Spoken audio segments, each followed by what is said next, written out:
This is the third topic in the 8-topic sequence that we have here at Hopkins. And I'd like to start with introducing you to Linda Muthén. Hi. I know a lot of you probably from support, so I don't know your faces, but I probably recognize your email addresses. And this occasion is being videotaped as usual, and so you will have it on the web after a couple of weeks. Let's see, how many of you are here for the first time? Wow. Oh boy, oh boy. And how many of you are repeat offenders? Repeat offenders. All right, sounds okay. Let's see. We have a lot of ground rules to cover, but I think Linda will do that for us. Do you want me to do that now? Yeah, why not? Okay. All right. Well, obviously, there are a lot of people here today. So just administratively, we teach the class in 4 approximately 1.5-hour sections. And we ask that, and we'll have a break at 10 approximately, and then lunch from 12 to 1:30 approximately, and a break at 3. And if we have to spill over into the 1.5-hour lunch, we will take a shorter lunch. But what we like to do is we ask that you not ask any questions during the 1.5 hours. If you have a question, jot it down. Usually the question probably will be answered in the next few things we say. That usually is what happens. And if that's not the case, then at the end of each section, we take questions for pretty much as long as you can ask them. So that's why we somehow get off schedule a little bit. But anyway, so we ask that you not ask questions during the time that we're speaking, but we will give you an opportunity to ask questions after each section is over. We also invite you to come up and ask us questions if you're shy and don't want to ask in the whole group. You can do that during breaks and just before lunch, and we try to come back a little early also from lunch to give you an opportunity to ask questions. Did I miss anything? Yeah, and then we're going to go until the bitter end tomorrow at 4:45 is when we end. So hopefully you don't have early flights out, because most of the excitement comes towards the end, as usual. That'll be a cliffhanger thriller. Right. And we have extra light on the stage today, so if we look like we're squinting, it's because we're not used to the lights up there, but it makes the video a little bit better. We have a little bit of a problem with the left screen here, but I think it's going to be all right.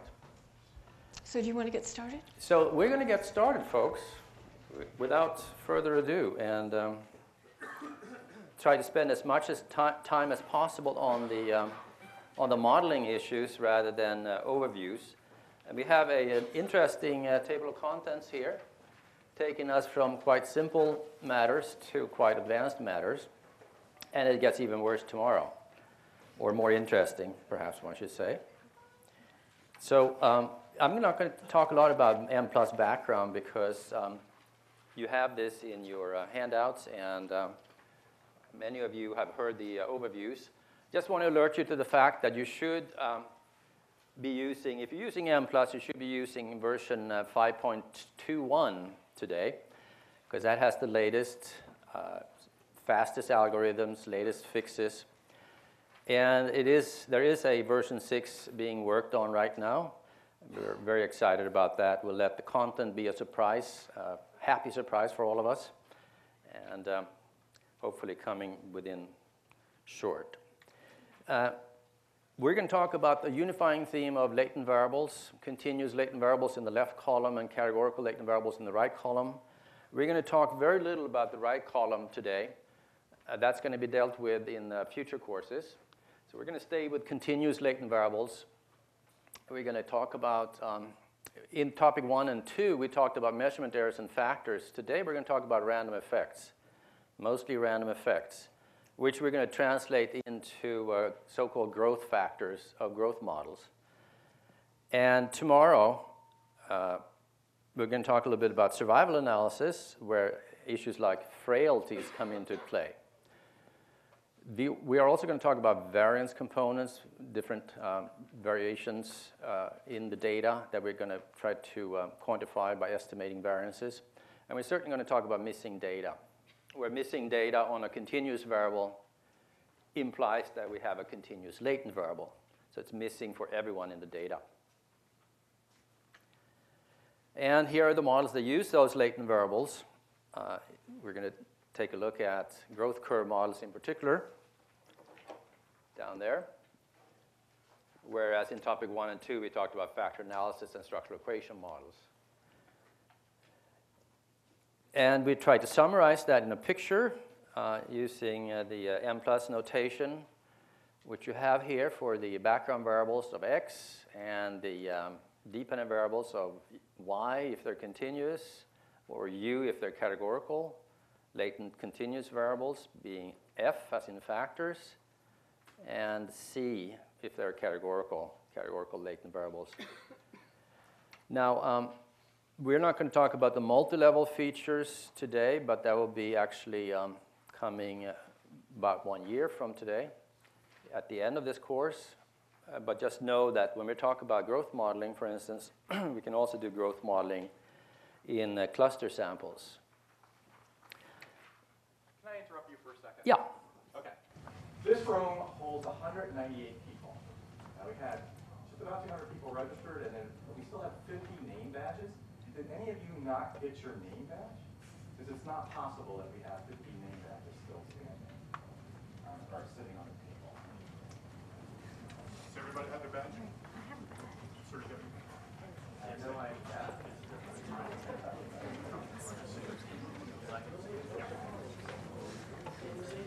Unless this room is strong. Everybody got your name badge? I can't see the badge. Thank you. All right.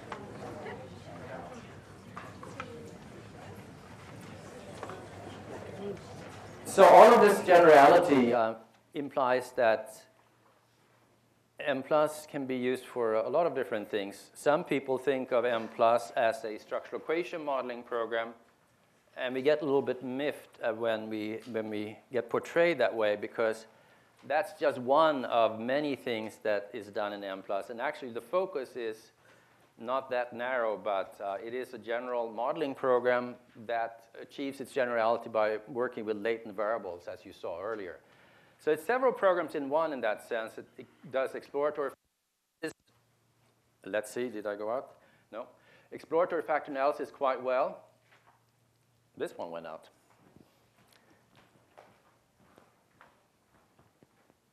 And particularly in the version 5 of the program, we strengthened that feature quite a lot by offering generalized types of factor analysis in the exploratory sense.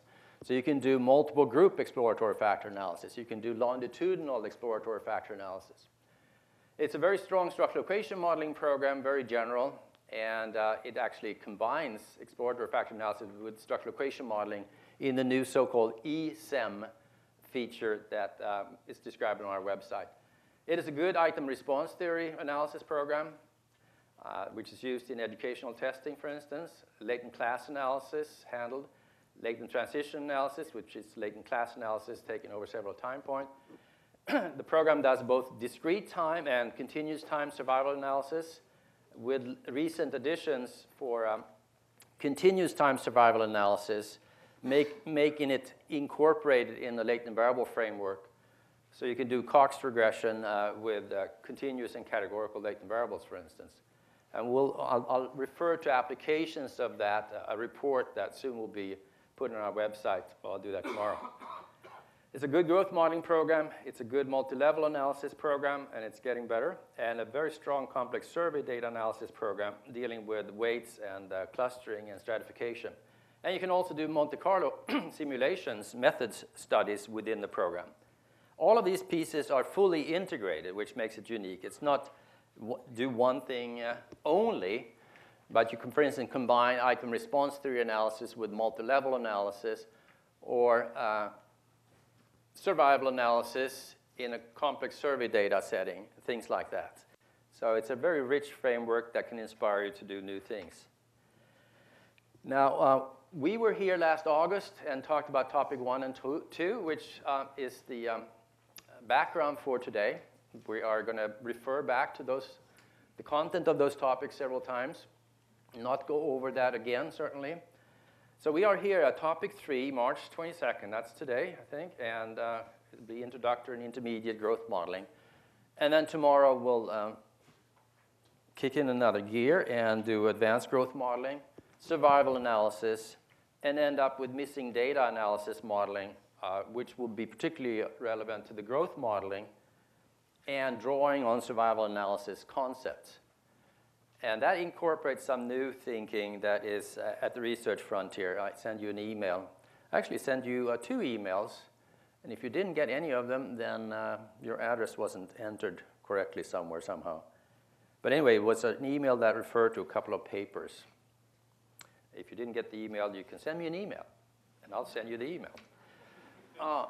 Then we're coming back at the end of the summer in August to do topic 5 and 6. And that will be focusing on categorical latent variable modeling, which is also called mixture modeling or latent class modeling. First, cross-sectional data, and then the longitudinal data aspect. Then we're going to throw in an extra topic that will be newly written, and that will be for the 3rd day, so we're going to stay 3 days then, and talk about what's new in Mplus version 6, which will be a big surprise, pleasant one, as I said, I hope. That will be, we'll focus on that day, spend a whole day on that. Then we come back a year from now and talk about topics 7 and 8, multi-level modeling. So we go multi-level with every topic that we talked about in the previous 6+ topics. So, and that's where it ends. We'll see what happens after that. So now let's take a look at some typical examples of growth modeling, get our head into the thinking about this kind of modeling. And throughout the days, we tend to focus on modeling, thinking about models, that is matching a real data question with a model. We try not to talk so much about technical details, try to talk less about estimation, for instance, although we'll certainly say something about it. But we're going to focus on trying to formulate models, trying to understand models, and trying to interpret models in terms of examples. But we're going to try to, throughout, motivate that modeling by real data examples.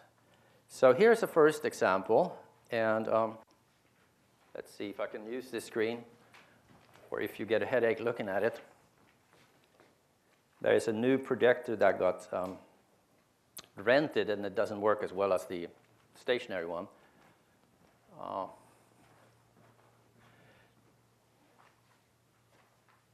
Your handout is probably clearer than this. So anyway, we have here a math achievement testing for grades 7 through 12. And so we have a score, an average score on the y-axis. Later on, we're going to talk about how it was created. It's created through IRT, item response theory techniques, but that's not important now. We look at males and females. Males are the squares, and females are the circles. And we have 2 cohorts going forward. So here's the first example, longitudinal data, where you work with different cohorts. So when you start the study, you look at one group that starts in 7th grade, and another group that starts in 10th grade. And they're put together on the same axis here, so the dark circles, the dark symbols, rather, are in the older cohort, starting in 10th grade. So we're not following people from 7 to 12 here in this picture, but it's broken up into 2 cohorts. And we're going to talk about how to best analyze multiple cohort data, or accelerated cohort data. So here we're looking at the mean scores, and we're looking at how in early grades females seem to do better than males, whereas in later grades it looks like males overtake females and do better. And we're going to see why that might happen and if that's really true. But we're going to also emphasize that this kind of representation of the data is not perhaps the best one for model building. When you build a statistical model, you want to start from individual data, start from the individual, not from the aggregate, because nobody in the sample may have a developmental curve that looks like this. The mean curve is put on a different scale here. Here you can see what you can do with statistics. If you squeeze together the y-axis, looks like there's no improvement in math at all here in the US, whereas it looks pretty hopeful on the left. But the point here is rather to move from the average to the individual curves, where you have an individual here starting very high and growing at a healthy rate in the achievement score, whereas this individual starting lower has pretty flat development. And you can also see whether or not the development seems to be linear. For this top person, it looks linear, but for this second person here, you have a drop here. Is that a feature that's shared by others or not? So you look at this from the point of view of shape of the development and variation in development. We see that we have variation in the starting point. Some start high, some start low. We're going to capture that by a variance parameter. And we're also looking at variability in their growth rate over time. This has a high growth rate, this person. This person has a low growth rate. So certainly we want to have a model that captures variation in starting point and growth rate. Somehow the model must incorporate those individual differences. Then we are not going to be satisfied with looking at only one process going forward, like math achievement, but we're also going to take a look at parallel process models, for instance, looking at math achievement together with math attitudes towards math and how that progresses over time. And it looks like the average math attitude actually goes down here. People tend to not like math the more they get to know it, which is a shame, I think. I'm glad that 200 people here like math as much as you do. Now, here we have another data set.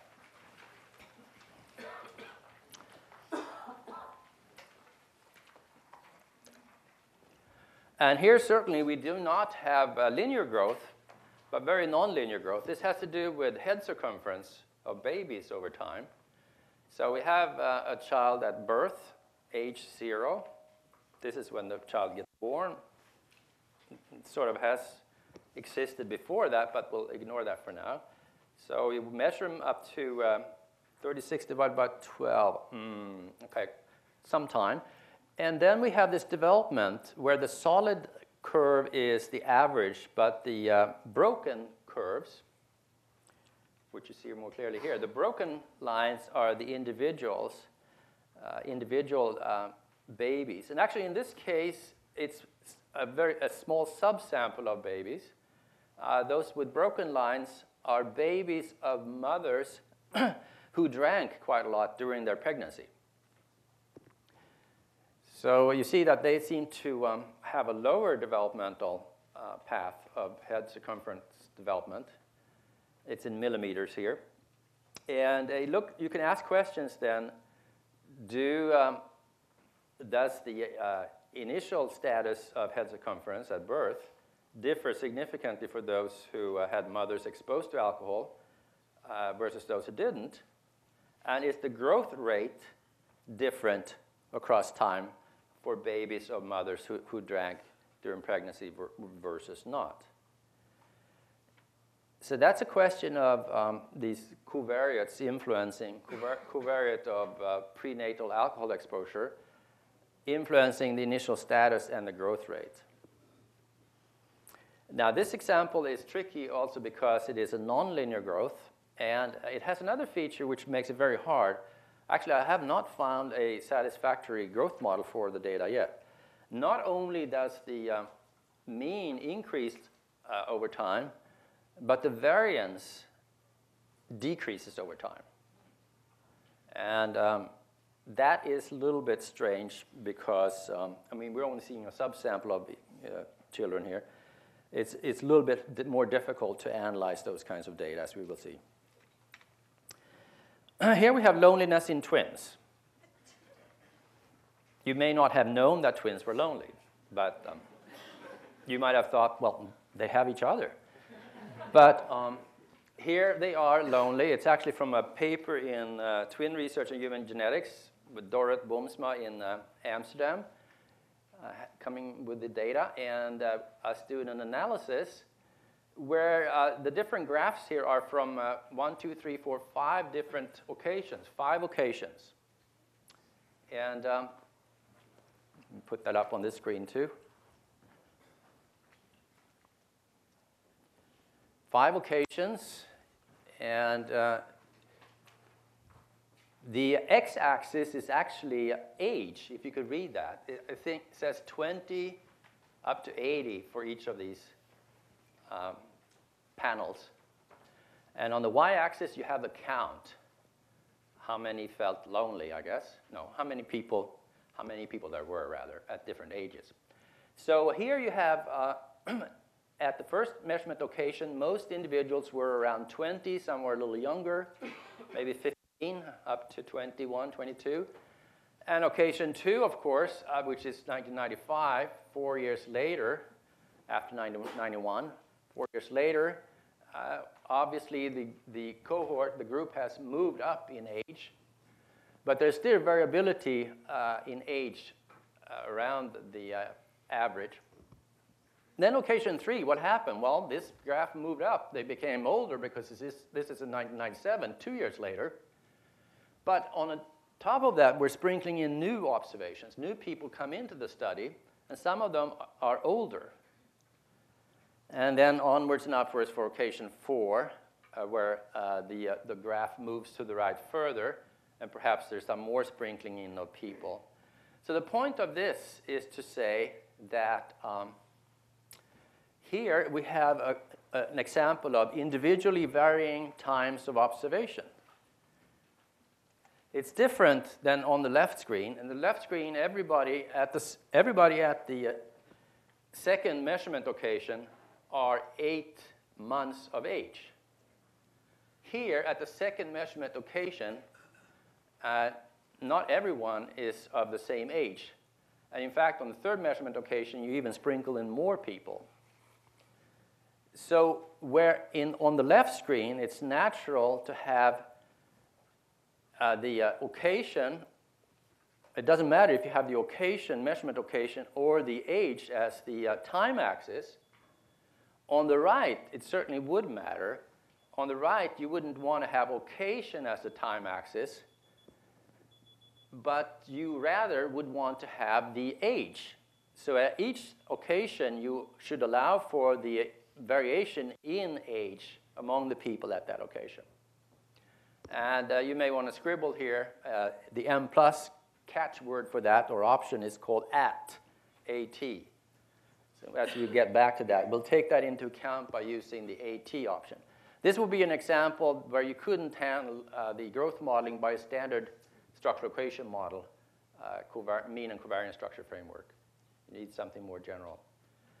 So that's an interesting example, and even more so, it had a feature of multiple items. They tried to measure loneliness, and they did so by looking at items like, I feel lonely and nobody loves me. So this slide is to point to the fact that items may look similar. They may even come out to be one factor, unifactorial, in a factor analysis. But if you put them in the growth model, they may have very different development. The I feel lonely item has this development over age, whereas the nobody loves me item has more of a flat development over time. So for instance, if you try to sum up these items or create a factor for them, that one variable would not be homogeneous with respect to its development over time. So here's an interesting development. Maybe you didn't know this. Feeling lonely increases between 10 and 30. But you start getting very happy and satisfied around 50. It's a cubic model. So actually you have an intercept, a linear slope, a quadratic slope, and a cubic slope. ISQC is this an example of, using Mplus language that we'll talk about later. And it seems to be a similar trend for females, although they seem to feel more lonely than men. Although men wouldn't admit to that, of course. So that's that example. So it's very nonlinear, and we may also contemplate the possibility of doing growth modeling on a factor if we had items that developed similarly over time. Now, the basic modeling ideas then, and I'm sorry I can't move this podium out of the way for you who sit over here. It's stationary. But I'll put this slide up on the other one.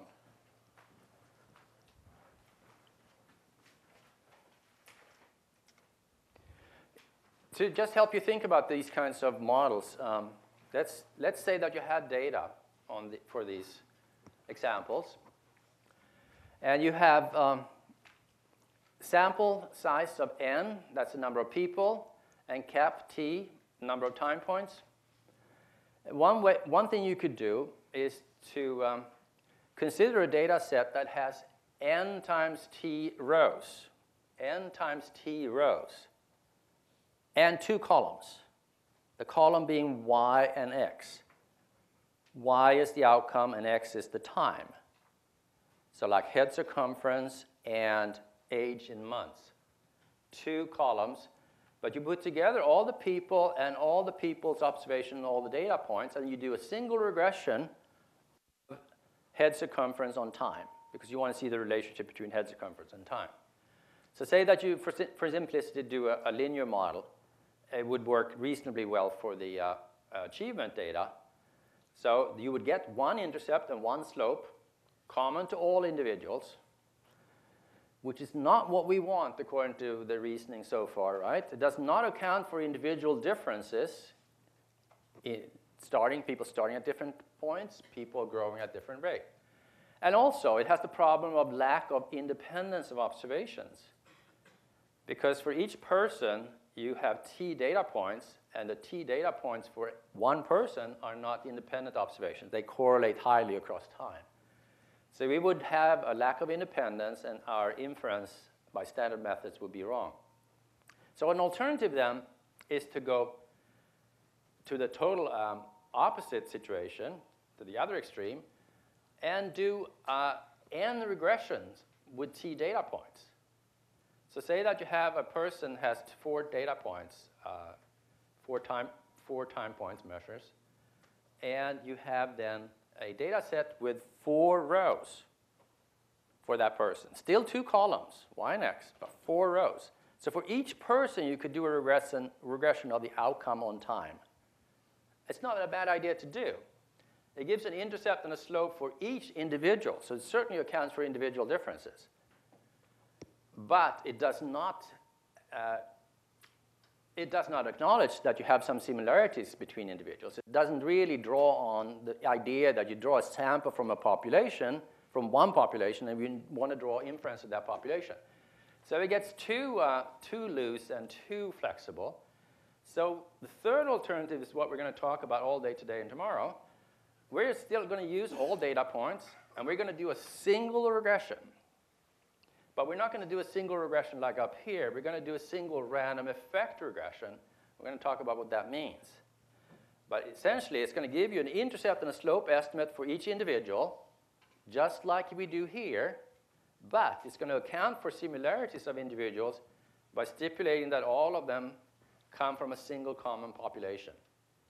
And at the same time, that will then model the non-independence of observations. Take that and build that into the model. So the model captures that non-independence and therefore doesn't suffer from it. So what is that then? Well, then we could talk about that from this slide. Oops. So we have this in formulas up here now. We're going to be using formulas very sparingly, but sometimes it's necessary and convenient. Here we have a regression equation. It's a standard regression equation. You recognize y, you recognize x, and you recognize the residual, although we're going to use Greek quite a lot here, so the residual is now called epsilon. And also, the regression coefficient, the slope here, is called eta, ETA, with subscript 1, and eta with subscript 0. So eta 0 is the intercept, eta 1 is the slope. Slope is the one that multiplies the x, right? Looks like a standard linear regression, although we use Greek here. But what is special about it is that we have subscript I, which is the individual, on the regression coefficients. You'd never see that in a regular regression book. In the regular regression book, it's A and B, or alpha and beta, and you don't have any subscript. There's one quantity in the population that you're trying to estimate for the intercept and one quantity for the slope. But here, we actually are putting I on them. So eta 0 and eta 1 are actually random variables. They're random variables. Anything that has subscript I, where I is individual and I is the individual is randomly sampled, is a random variable. So the intercept and slope are random variables, and that's why they're called random effects. It doesn't mean that they're haphazard or anything like that. It just means that they vary across people. So we see, for instance, in bottom left that you have y on the y-axis and x on the x-axis. X is a time-related variable. It could be grade, for instance, and y could be math achievement. And you're looking at 3 students, I1, 2, and 3.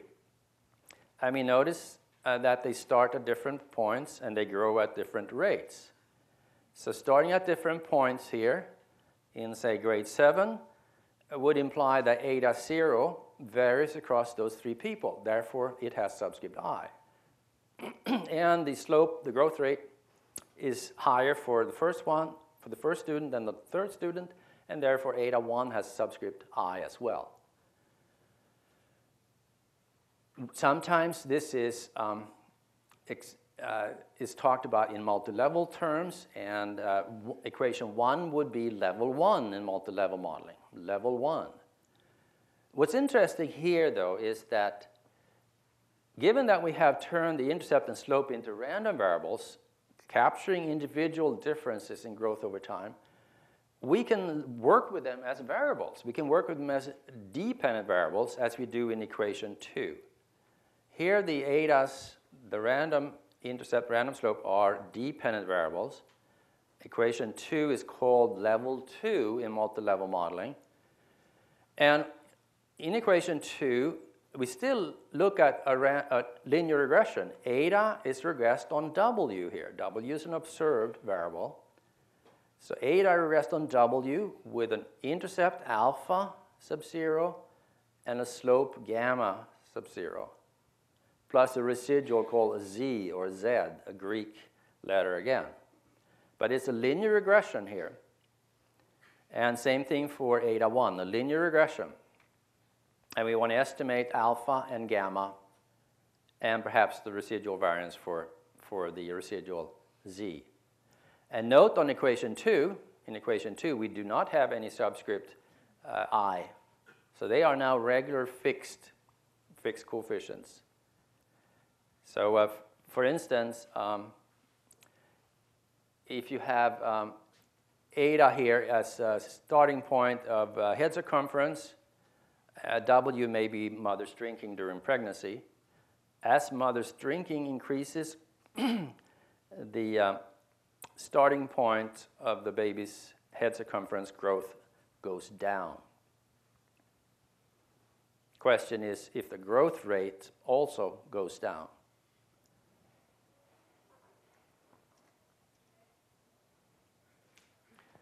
Now, we can translate this further into pictures that would be directly translatable to Mplus input.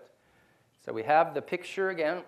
We're looking at this modeling idea, a random effect linear regression, 3 ways.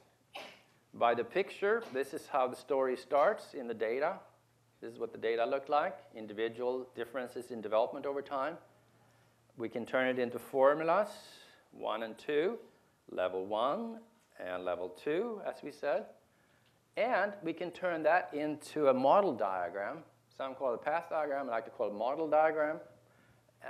where we have taken the example of having 4 time points, t equals 1, 2, 3, 4. And we're looking at, say math achievement.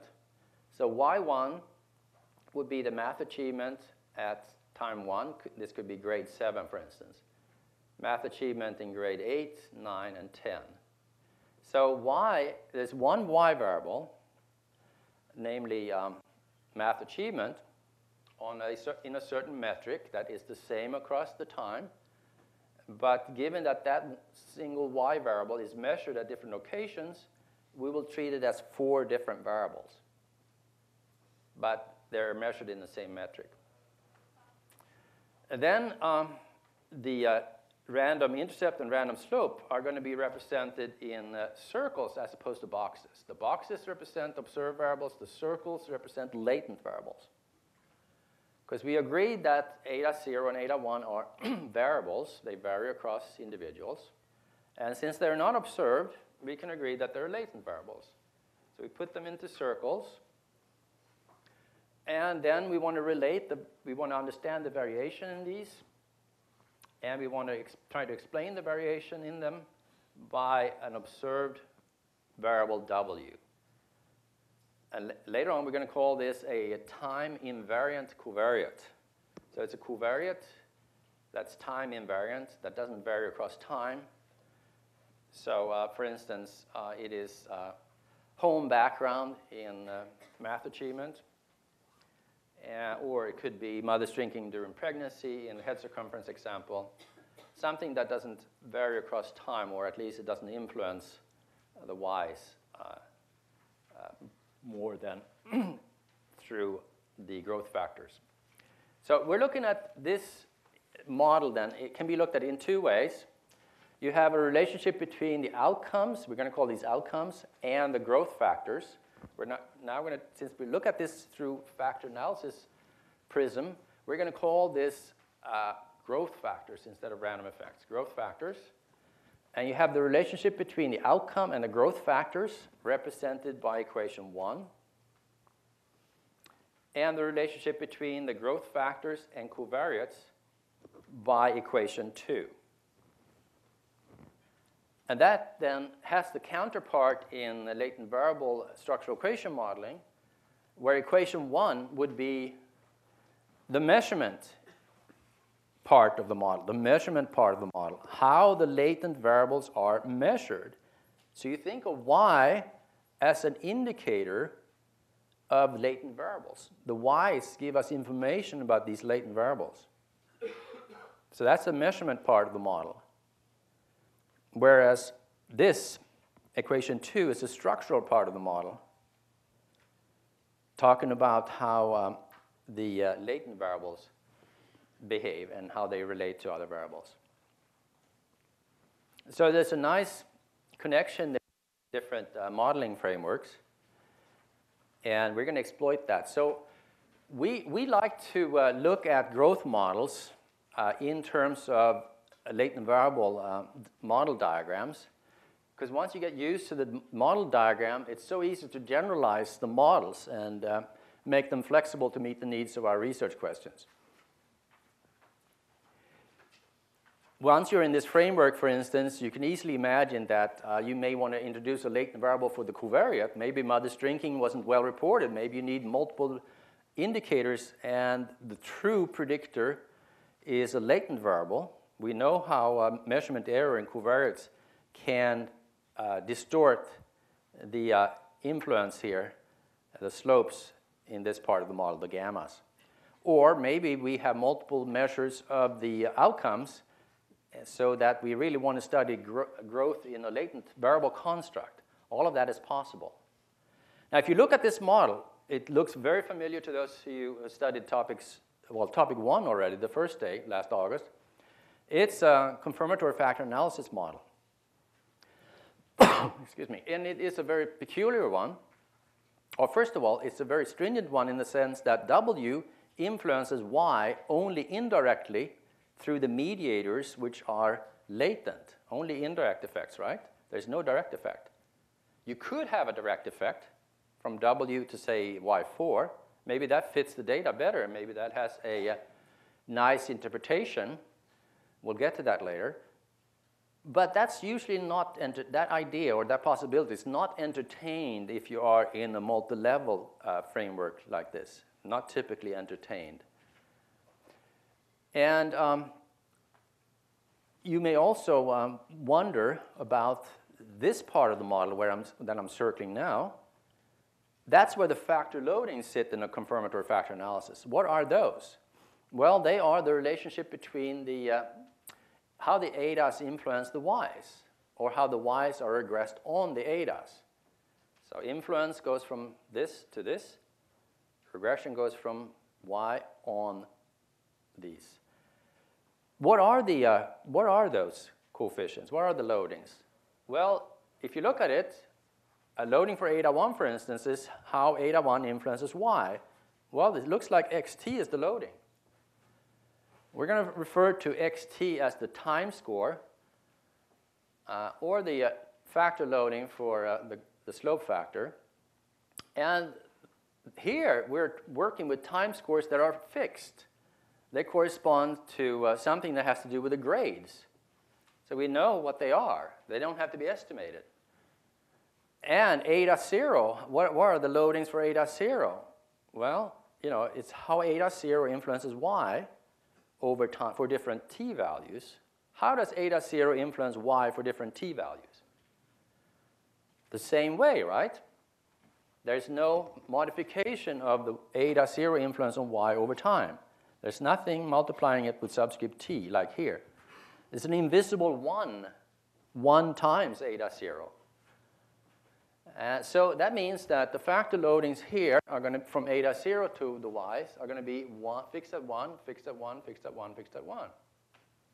And the time scores that we are going to have here, the loadings for eta 1 are going to be related to the timing of these occasions, but they're going to be fixed. So we're looking at a CFA, confirmatory factor analysis model, that's very restrictive. No direct effects, only indirect effects, and fixed loadings. So you may wonder, why on earth would that be a good model? And it turns out it is the right kind of modeling framework for many longitudinal data. And therefore, it has a good chance of fitting reasonably well. But you should be aware that it can be modified.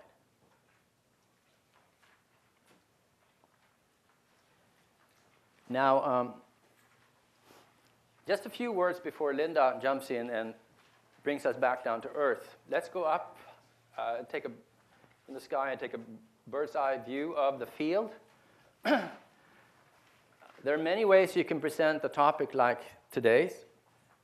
We are talking about latent variable modeling, the latent variable modeling viewpoint as implemented in Mplus. But certainly, there are many others. A popular one is the multi-level framework, exemplified by the HLM program by Radenbush and others. Or in statistics, it's a mixed linear model. SAS-proc mixed is one common software piece for that. Now and SEM, structural equation modeling, is yet another framework. You can see how they relate to each other here.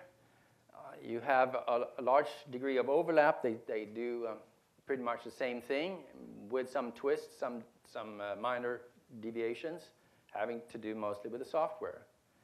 So there are things that can be done in SEM that cannot be done in multi-level modeling or mixed linear modeling. But there's certainly things that can be done in those frameworks that can't be done in SEM. The latent variable framework that we deal with, we feel captures certainly all of SEM and most of the other multi-level mixed linear models. There are some things still that those frameworks and software pieces can do that we cannot do. But there are many things that we can do that they can't do. In any case, our box of possibilities keeps being pushed up. So with every new version, we move further and further to doing what can be done in the other frameworks in addition to what we can do uniquely. So what does that mean for us? Well, multi-level and mixed linear models are pretty much one and the same. It's just different ways of expressing them. We'll look at the difference in a second. SEM, though, you should be aware that SEM, and by SEM I mean a mean and covariance structure framework as you are used to looking at it from, say, a Lisrel or EQS or Amos perspective. It differs from the multi-level mixed linear models in two ways: the treatment of the time scores and the treatment of time-varying covariates. So time scores, that is, I'm talking time scores here now, are the X's that we talked about. X's are data in multi-level mixed linear models, data that you read in. And therefore, individuals can have different times of measurement. Like in the loneliness of twins, you can have so-called individually varying times of observation. Not everybody is the same age at the second time point, for instance, or even at the first. Whereas in SEM, time scores are parameters, factor loadings we talked about, right? Time scores X are parameters, factor loadings for the slope growth factor. So time scores can be estimated. So although the SEM framework does not allow for individually varying times of observations, it allows for estimating the time scores. So there's a con and a pro. And we'll talk about that as we go on. So that's one difference. In Mplus, you allow for both of these features. You can handle both of them. That's why we think of the latent variable modeling framework as being more general than the SEM framework. Treatment of time-varying covariates. They can have random effect coefficients, coefficients that vary across individuals. Time-varying covariates being a covariate that changes over time, like advanced math course taking varies across the grades. And the effect of those can be random, varying across the individuals, whereas in the SEM framework, time-varying covariates have fixed effect coefficients for growth models. Coefficients can not vary across individuals, but they can vary across time. This afternoon, after lunch, we're going to talk about these two models played out against each other in detail, so you don't have to worry if you didn't follow all of that right now. And we're going to see an example where we test for which model fits the data best. Here is the random effect. So there are three frameworks, so 3 times 2, 6. We have 3 pairwise comparisons. Here we have multi-level versus mixed linear modeling. Here's the multi-level model as you will encounter it in the Raudenbusch and Breich book, which I think is a very nice book. As we said, we have a level 1 and level 2. And we have the model that we looked at before, except we have now added a W on level 1. That's different from the W on level 2. So this is a time-varying covariate, whereas W is a time-invariant covariate. And here is the effect of the time-varying covariate on Y. It has that kappa, or K sub I, the random effect I just talked about. And then on level 2, you will have 3 different equations, one for each random effect, eta 0, eta 1, and kappa. So you explain their variation in terms of the time-invariant covariate W. Now, if you take this equation 2 and insert it into equation 1 and do the same for all 3 random effects, you get a mixed linear model. That's how you get to the mixed linear model. Where mixed implies that you have a combination. Mixed means that you have a combination of fixed and random parts in the model. Fixed and random parts. So you can write the model in this way. If you do what I just said, inserting the random effects into equation 1 and express it fully, this is what it looks like. And on the first line here, equation 44, you have the fixed part, coefficients, alpha, gamma, alpha, gamma, alpha, gamma, fixed coefficients. And on the second line, 45, you have the random part, which are the z's, which are the residuals of level 2 and residual of level 1. They are the random part where we estimate their variances and covariances. So the mixed linear model is really only a rewriting of the multi-level model in a way that statisticians like. Actually, statisticians like to write this in matrix form. We'll look at the formula in a second.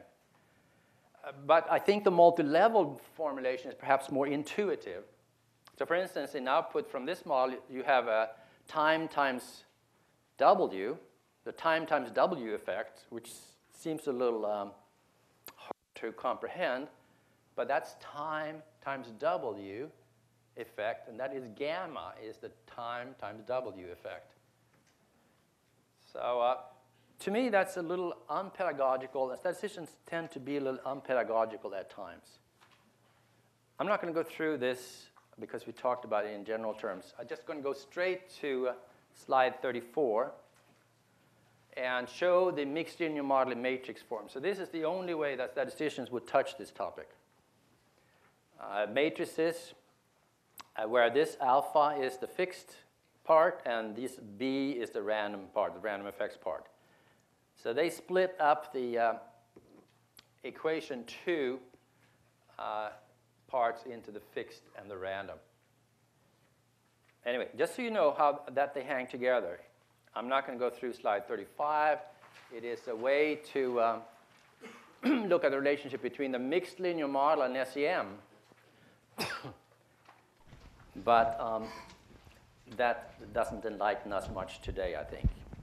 So with that, I think I'll hand over to Linda for a while and see what she has to say. Okay, thanks. Okay, so on the slide here on the right screen, we're looking at two different ways that we can approach growth modeling, and based on how the data are arranged in a wide format, which means the data, the repeated measures of the data each represent a separate variable. So if you have 4 measurement occasions, you have 4 variables. And the long approach, where the outcome is represented in the data set as a single variable, and there's also a time variable that is associated with it, much like Bengt talked about earlier, where you have one y that represents several measurement occasions, and then a variable called time, which tells you when the measurement occasion occurred. So Bengt has been talking about the wide approach, and if we take a look at this, we had our growth factors, which we're calling I and S here. We have the formulas that Bengt already talked about, where we have our time score, and the two intercept growth factor is what we're going to call I, and the slope growth factor. But in the long format, we have, if you look at the bottom here, we have the within part of the model and the between part of the model. And in the long format, we have a cluster variable. So you have to actually use multivariate modeling to do growth modeling in the long format. You can't just have a single level analysis like we do in Mplus as pretty much our default, although we also can do the long format. So in the long format, within is level 1 in multi-level modeling terms, and between is level 2. And if you look at here we have time, an observed variable time in the box, which influences, the arrow points to, it influences the outcome y. And if we regress y on time, we can get a random intercept, and the two filled circles are the way that we represent random effects in the path diagrams that we use. So I is the random intercept, and in the Mplus language, we refer to the random intercept as the name of the variable. So that would be called y, and then the random slope is s, and we give it a slope, we give it a name as part of the Mplus language. So when we regress y on x, we get a random intercept and a random slope in the long format. And on level 2, we can then regress the random intercept I and the random slope S on a between level covariate. So that's equivalent to this part of the model, IS regressed on W in the level 1 approach. So actually, let me move forward.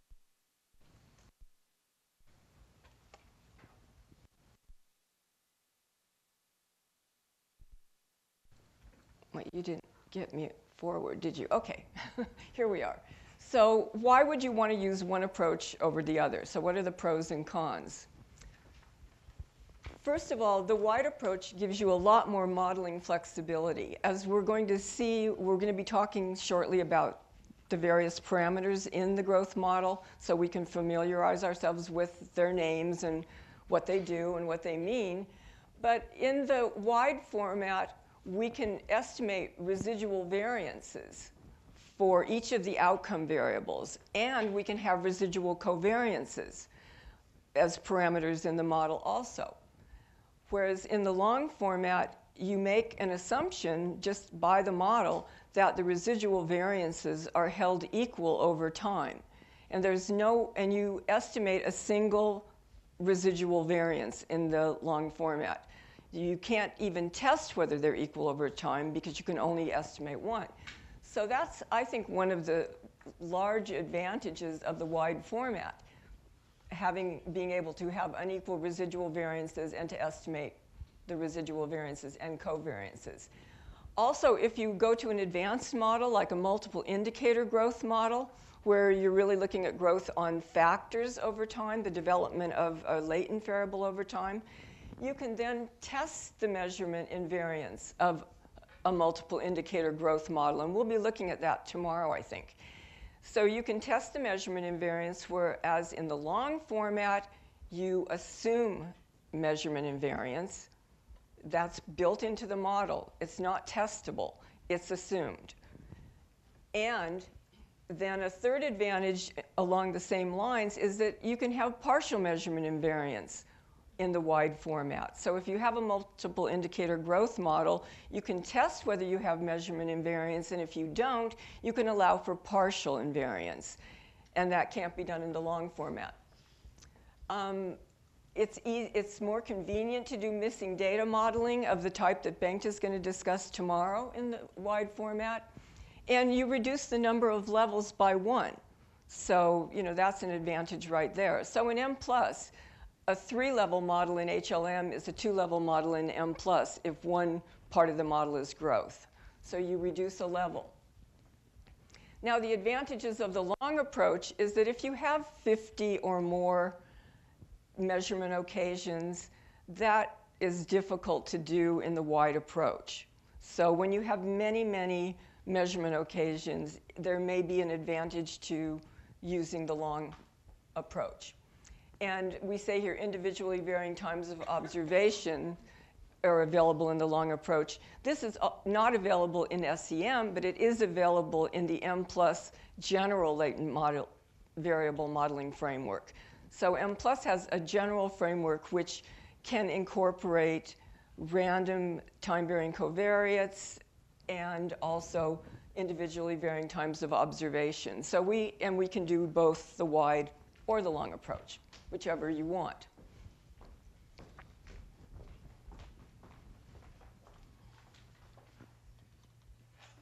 Okay, so then just to take a minute to talk about the advantages of this latent variable growth modeling framework that Mplus uses. One of the advantages is that we can have flexible curve shapes. In a traditional structure, I have to stand so the light doesn't shine on me. I'm not really hiding behind the podium. But anyway, so in a traditional program, you could have a linear model, a quadratic model, a cubic model. But the advantage of our framework is that you can have a flexible curve shape. You don't have to stick with that. You can actually estimate time scores. They're data, or rather they're parameters in the model, not data. So although traditionally in a linear model they're fixed, that doesn't have to be the case. They can actually be estimated. And as I just mentioned, we can have individually varying times of observation. Can also have regressions among the random effects. The random effects being the intercept and slope growth factor. Traditionally, you see the intercept and slope growth factor being regressed on a between-level covariate. But in our framework, you can actually use them as you don't have to have I and S on W, but you can have something on I and S. So they can be covariates. So they can be not only dependent variables, but they can be independent variables. It's very convenient in the latent variable framework to include more than one process. You can have parallel processes going on at the same time, like Bank showed math achievement and math attitudes. So you can have two processes in the model. You can have sequential processes, one process followed by the other. It's also convenient to model zeros, and we'll be looking at two-part modeling, where one part takes care of explaining a lot of observed zeros in your data. Multiple populations or multiple group analysis is convenient to do also. I mentioned that we can do multiple indicator growth modeling. That's also convenient and allows the flexibility, as I said, of testing for measurement invariance and having partial measurement invariance. And we can also have embedded growth models. So you can have a growth model embedded in a much larger model that has other things going on in it. So it can just be 1/4 of the model. It doesn't have to be a model in and of itself. And Bengt will be showing you some examples of embedded growth models.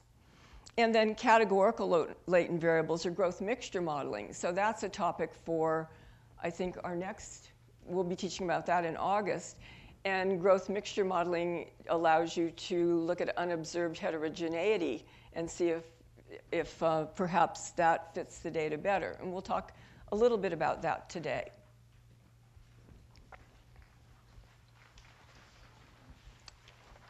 Okay, and then we have, so we've been talking this morning about the growth curve model on the left here. Now, there are alternative growth models. This isn't the only way that you can conceive of growth. And one alternative is the autoregressive model. And the way that you decide on the model is it has to do with your data, it has to do with the theory, it has to do with the type of process you're looking at.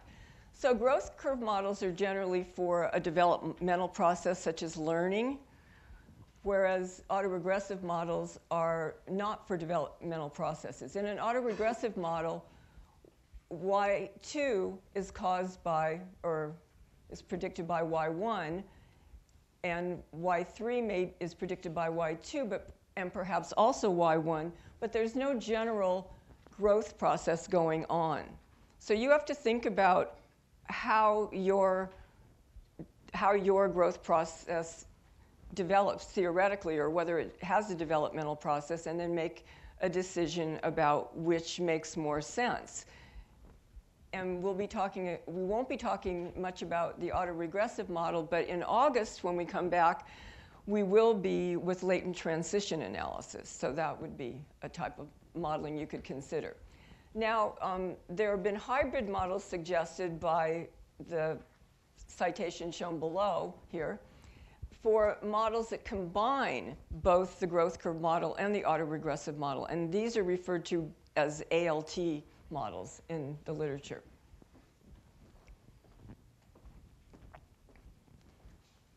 Okay. So now we're going to start talking about the latent variable growth model in practice. We're going to get a little bit of background right now about time scores and the parameters in the model. And then when we come back from the break, we'll look at start looking at simple models.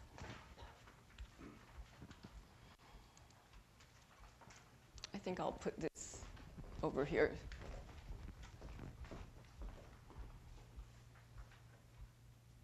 Okay, so this is very familiar to you. You've seen this. Bengt went over it in detail. What we're going to be focusing on here are the time scores, x sub t. So what we want to know is how are we going to be able to determine what we're going to fix the values at. You know, we're saying that they're fixed, but we haven't talked so far about how they're going to be fixed. We did talk about, for the intercept growth factor, that all the time scores or the factor loadings, however you want to think about them, for the intercept growth factor are fixed at 1 because of the invisible 1 that we see here on eta sub 0. But x sub t, we haven't really talked about how we're going to determine that. And I think I'll actually put this back over here now, since that's clearer over here.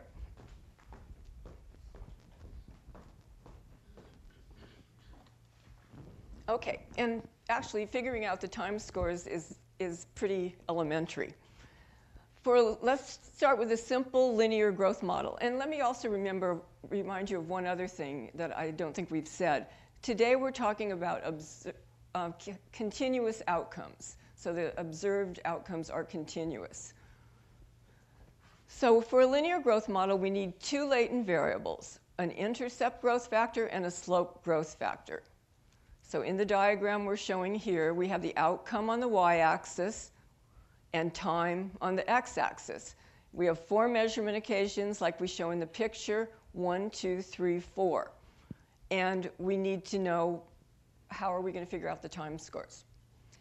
So it's fairly traditional, I think, to make one time score be 0. And that gives a nice definition to the intercept growth factor, which we're going to be talking about. So if we say we make the first one 0, and we notice that for the distance of the measurement occasion from 1 to 2, 2 to 3, and 3 to 4 is the same. So let's say we measured once a year for 4 years. So we have what we call equidistant time points. Then the only requirement for the time scores is that they be the same distance apart. So you can go from 0 to 1 is 1, from 1 to 2 is 1, from 2 to 3 is 1. So your time scores could just be 0, 1, 2, and 3. Or 0, 0.1, 0.2, or 0.3. So the only requirement is that they be equidistant, that the same distance is between the time scores. Now, one thing about them, though, is you don't want them to be too large. So you wouldn't want 0, 100, 200, 300, for example. Even though it would meet the requirement of having the same distance, it could create problems when it comes to convergence, because these are used as starting values. And so the model estimation could be starting in some place far away from the solution if you choose really large time scores. And when we get to quadratic models, we'll see that we square the time scores. And if you have a very large value, when you square it, it becomes even larger, and that can also be a problem. So this is what we do if we have equidistant time scores.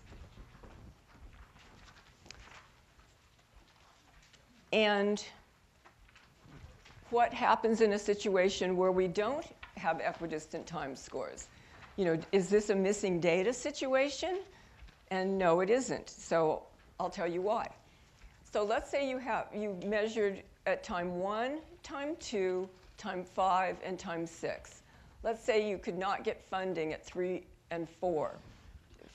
You were unable to get money to measure at those occasions, which I'm sure is familiar. Well, don't worry. You just have non-equidistant time scores. You don't have missing data. So you have to reflect that in the time scores. From time 1 to time 2 is 1, so 0 to 1. But then from time 2 to time 5 is 3, so the time score would be 4. And then 5 and 6 respectively, because each of these has the same distance between them. So for non-equidistant time scores are just 0, 1, 4, 5, 6, or 0, 0.1, 0.4, 0.5, and 0.6. So you just, when you're figuring out time scores, you just have to, sometimes, you know, you'll have it in months or whatever, and just write it out and, you know, see if the distance is the same and just make the time scores match the distances. So it's not too difficult. Okay, so here we're going to talk about the factors in the model. Okay, so. All right, so let's take a look at this. So now we want to understand the intercept growth factor and the slope growth factor. We want to understand what they mean, because we're going to be estimating these models and we have to interpret them. So we have our times 1, 2, 3, 4, time scores 0, 1, 2, 3. And what we see if we substitute in 0 here in the first equation, where at time 1, where the time score is 0, we see that eta sub 0, the intercept growth factor, is equal to y at the first time point minus the residual at the first time point. So it's the systematic part of the variation in the outcome variable at the time point where the time score is 0. So we put the time score 0 at the first time point. That's referred to often as initial status, but it doesn't have to be there, and we'll be talking about that later. It can be at the end. It can be final status. But the important thing is that where the time score is 0 determines the meaning of the intercept growth factor. And that's why using a 0 helps in the interpretation. And then we can see that when we substitute 1, 2, and 3 in time 2, 3, and 4 equations, we find that also that's the systematic part of the increase in the outcome variable for a time score increase of 1 unit. So it's the systematic part of the increase in the outcome variable. So it's a slope. It's a constant slope. So as the time score changes 1, it's the amount the slope changes. So, or rather the variable changes. Now the time scores are determined by the growth curve shape. We've been talking about the simplest case, linear. So the time scores are 0, 1, 2, 3. We're going to be talking about quadratic, and we'll talk about what the time scores are there, and other types of nonlinear, not nonlinear models, but modeling of nonlinear shapes. So let's talk now about what parameters we actually have in the model. So we have our intercept growth factor and our slope growth factor. The intercept growth factor has a mean and it has a variance. It's a random effect. It's a variable. It has a mean and it has a variance. The mean is the average of the outcome over individuals at the time point where the time scores 0. So the mean of the intercept growth factor is the average of the observed outcome variable at that time point. And we call it, like I said, initial status. The variance is just the variance of the outcome over individuals at the time point where the time score is 0. So, and it's the fact that we have these random variables, these random effects, the intercept and slope growth factors, that we can know about individuals' variation in them. If they were fixed effects, we would only have a fixed slope or a fixed intercept. But this is a random effect, so the intercept and the slope growth factors have means and variances. Wait a second. I think I went the wrong way. Okay, so we just, actually, let me put the other slide over here so you have it all.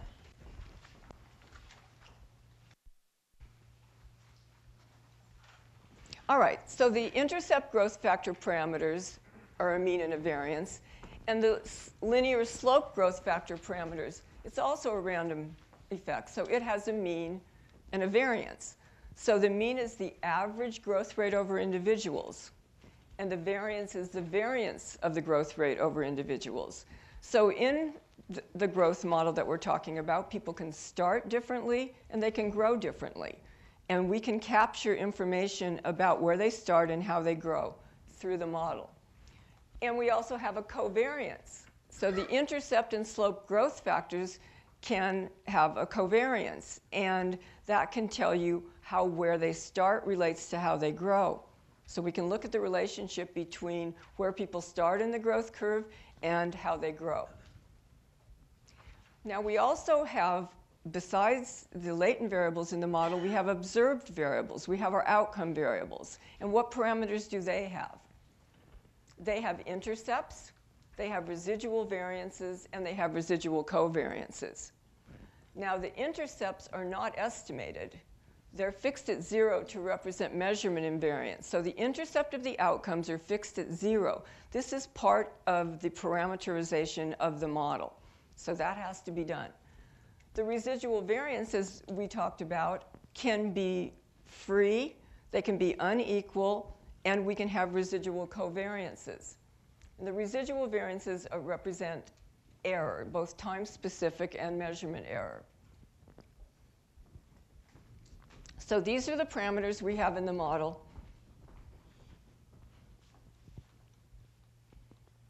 Here's a picture of the model. So here we have eta sub 0, eta sub 1, the outcomes, and here are the residuals, E1, E2, E3, E4.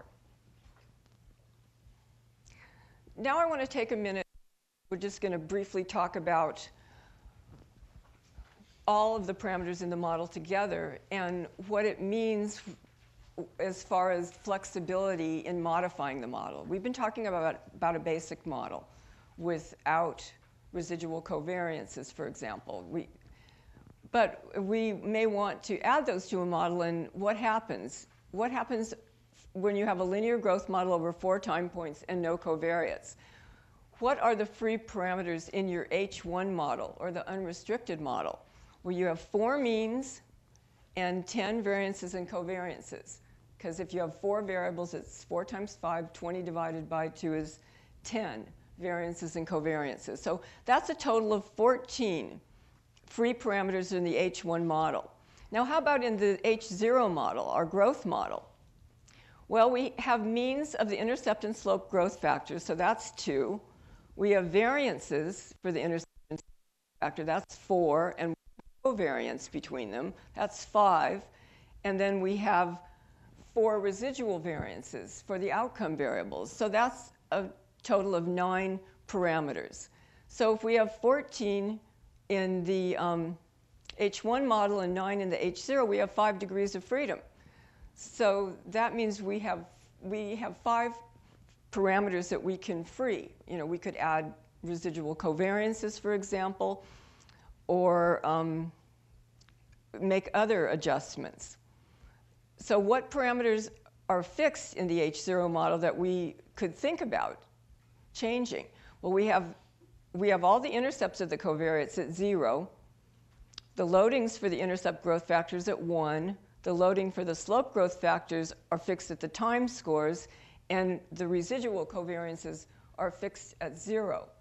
So those are all the fixed parameters, and we want to talk about which of those might be candidates for changing the model. So this is just a repetition, really. So let's talk about the bottom of this picture. What we would recommend would be perhaps freeing time scores. So the time scores for the slope growth factor, we could possibly free 1 or 2 of those, depending on how many outcomes we have. Or we could add residual covariances. Those are 2 recommended possible changes.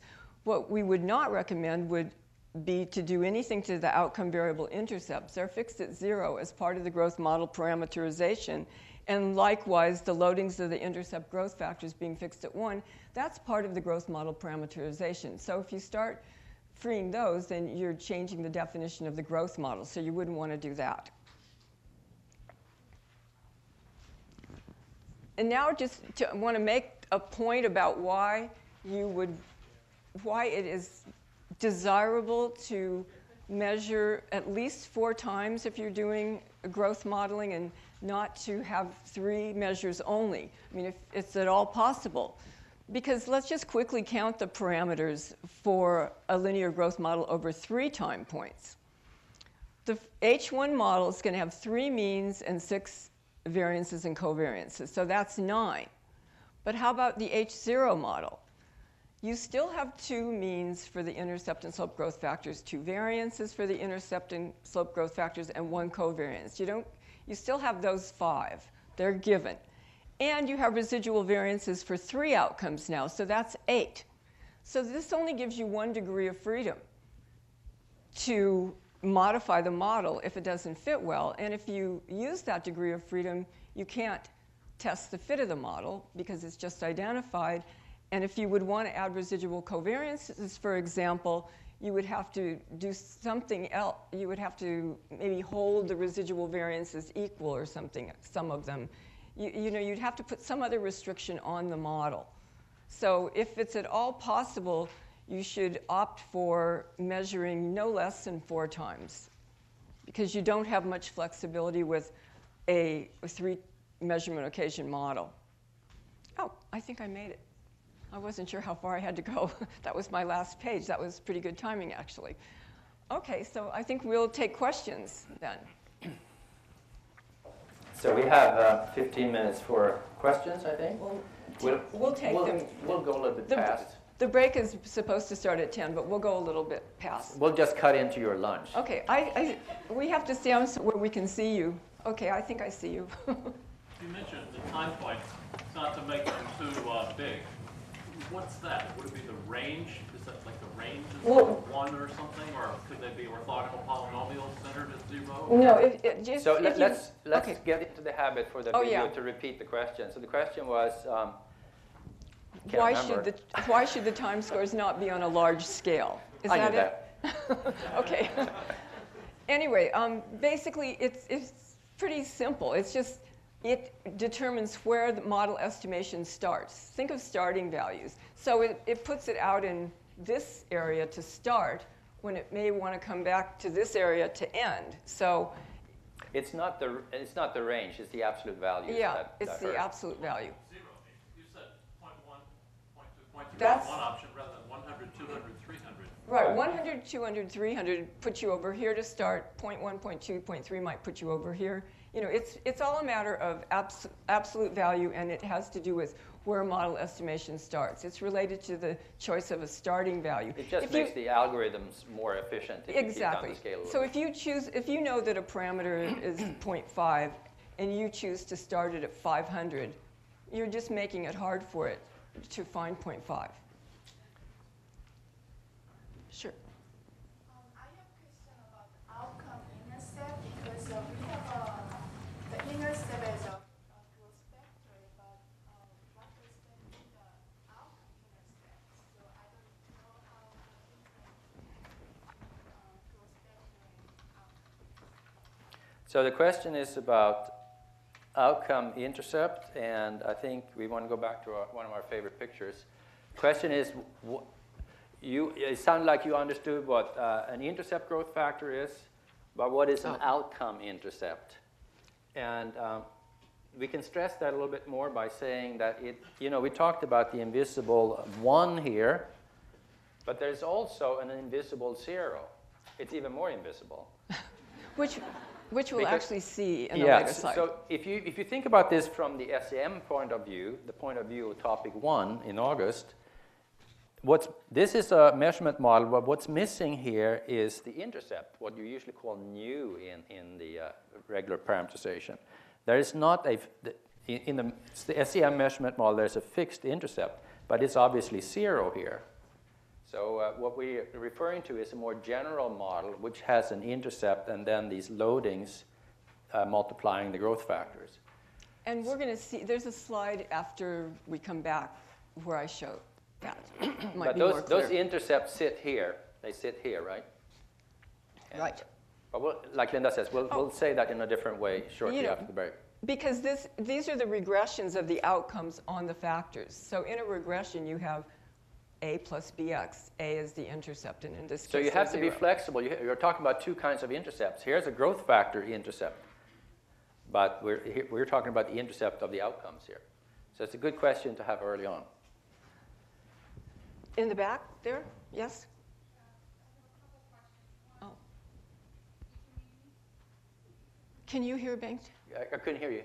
Okay, did you mean me? Since you've started, yes.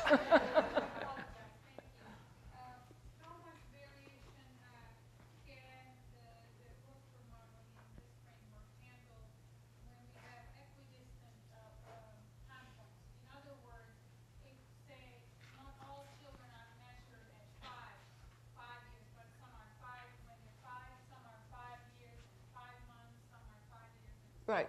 So are you saying, so I think the question is when the measurement occasions aren't the same for each child? Or where the ages are not the same at a given measurement occasion. Right. So that is exactly the individually varying times of observation.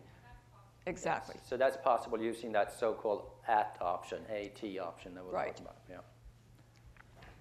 Yes, with the stripe. You had mentioned that one way to modify the growth model is to free one or more of the time scores to be estimated. And I'm just wondering, let's say you have a linear model where you measure people at 1, 2, 3, 4 years.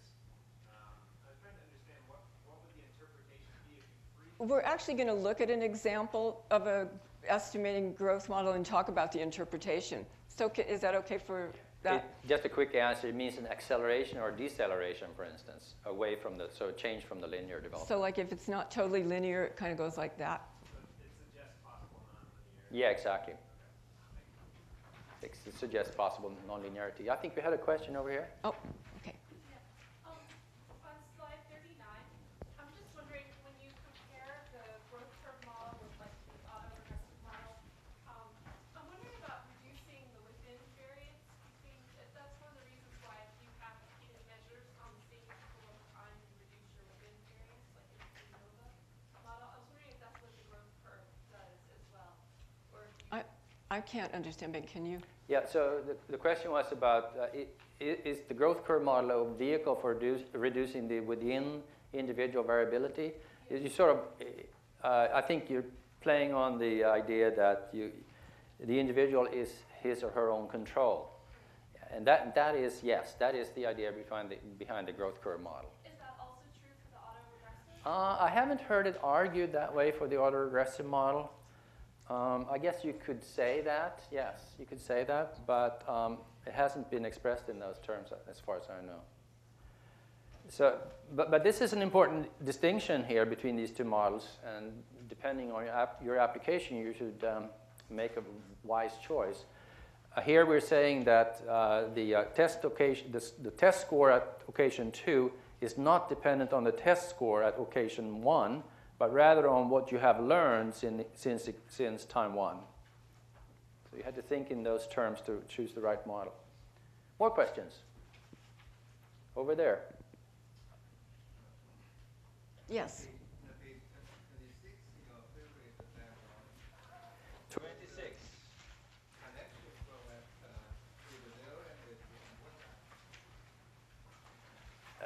Did you talk about this arrow? Okay. Yeah, so Well, this is it represents a residual covariance. So these arrows are residuals. And then when you connect them, that represents that we're estimating a residual covariance. So you have the residuals here are Z0 and Z1, and they can covary here, correlation. So they can be correlated, whereas none of them is correlated with epsilon. More questions? Yes? You talked about you recommend using ANT for the individually varying time point. Is that the one you used in the multiple cohort growth model in the Mplus analysis? So the question is about the AT option for individually varying times of observations, and the question is that what we use for multiple cohort modeling? I don't think we used AT there, no. No, but we're going to have a multiple cohort model example, and we're going to have an at individually varying times of observation example. So you'll get to see how that is used in an example. So that should answer your question. But you're right that the same idea comes up that the individuals vary in age at a given measurement occasion in the multiple cohort. But in the multiple cohort setting, you don't need to use at, as will be made clear below. And is that better than just treat the, for example, age as a covariance? I think if you can avoid using at, it's better in the sense that it's quicker computations. But if you're interested in development over age, you can't use it No, as but a in the multiple covariate. cohort setting, you can avoid it. Oh, I see And what Linda you're will saying. have a good Right. example of that. Yes, in the back.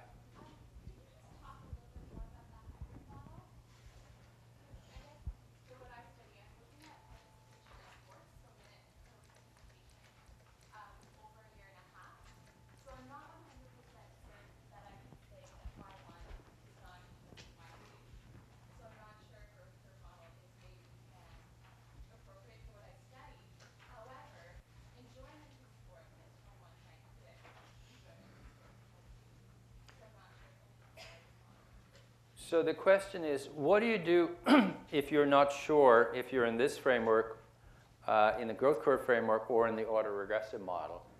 So you may say, for instance, let's take an example. You have achievement growth here, and we said that y2 is not dependent on y1. It's more relevant to talk about its dependence on I and S, having to do with how much they've learned between grade 7 and grade 8.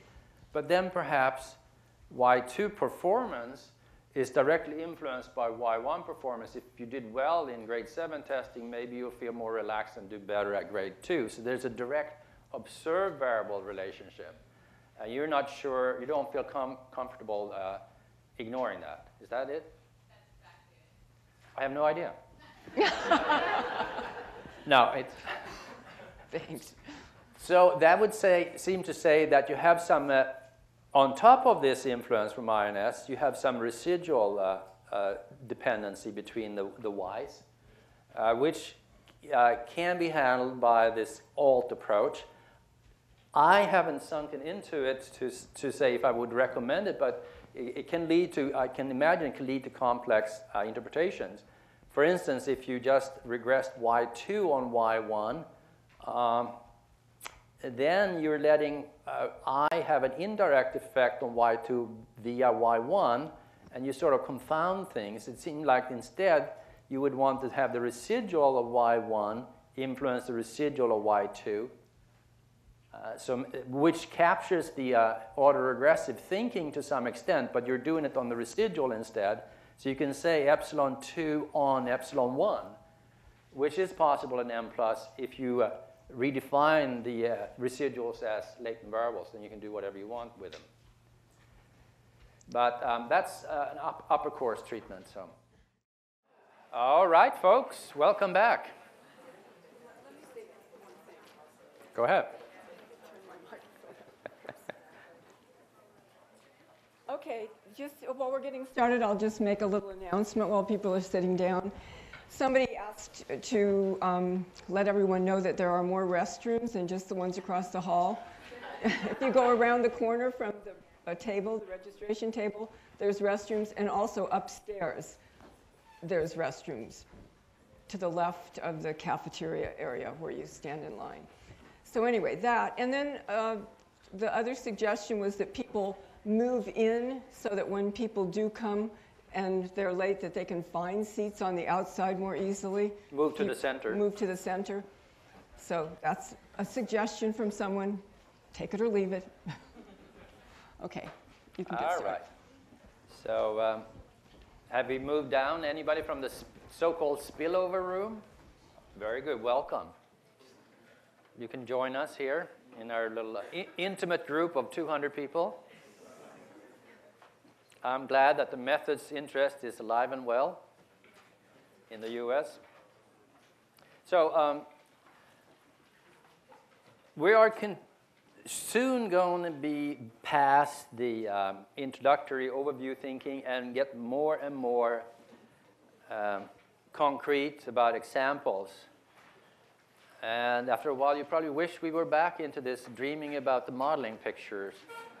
But bear with me a little bit longer to give a few more general statements before we get into the detailed examples.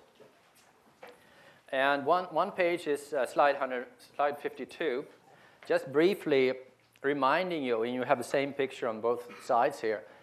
It's a linear growth model here, and just look at the expectation, which is another word for the mean, except referring to population quantities. And the mean may be linearly developing or increasing like this for math achievement. But what does the model imply for the variance of the outcome? Well, if you take the variance of this expression at the top, it will say that it has 1, 2, 3, 4 terms.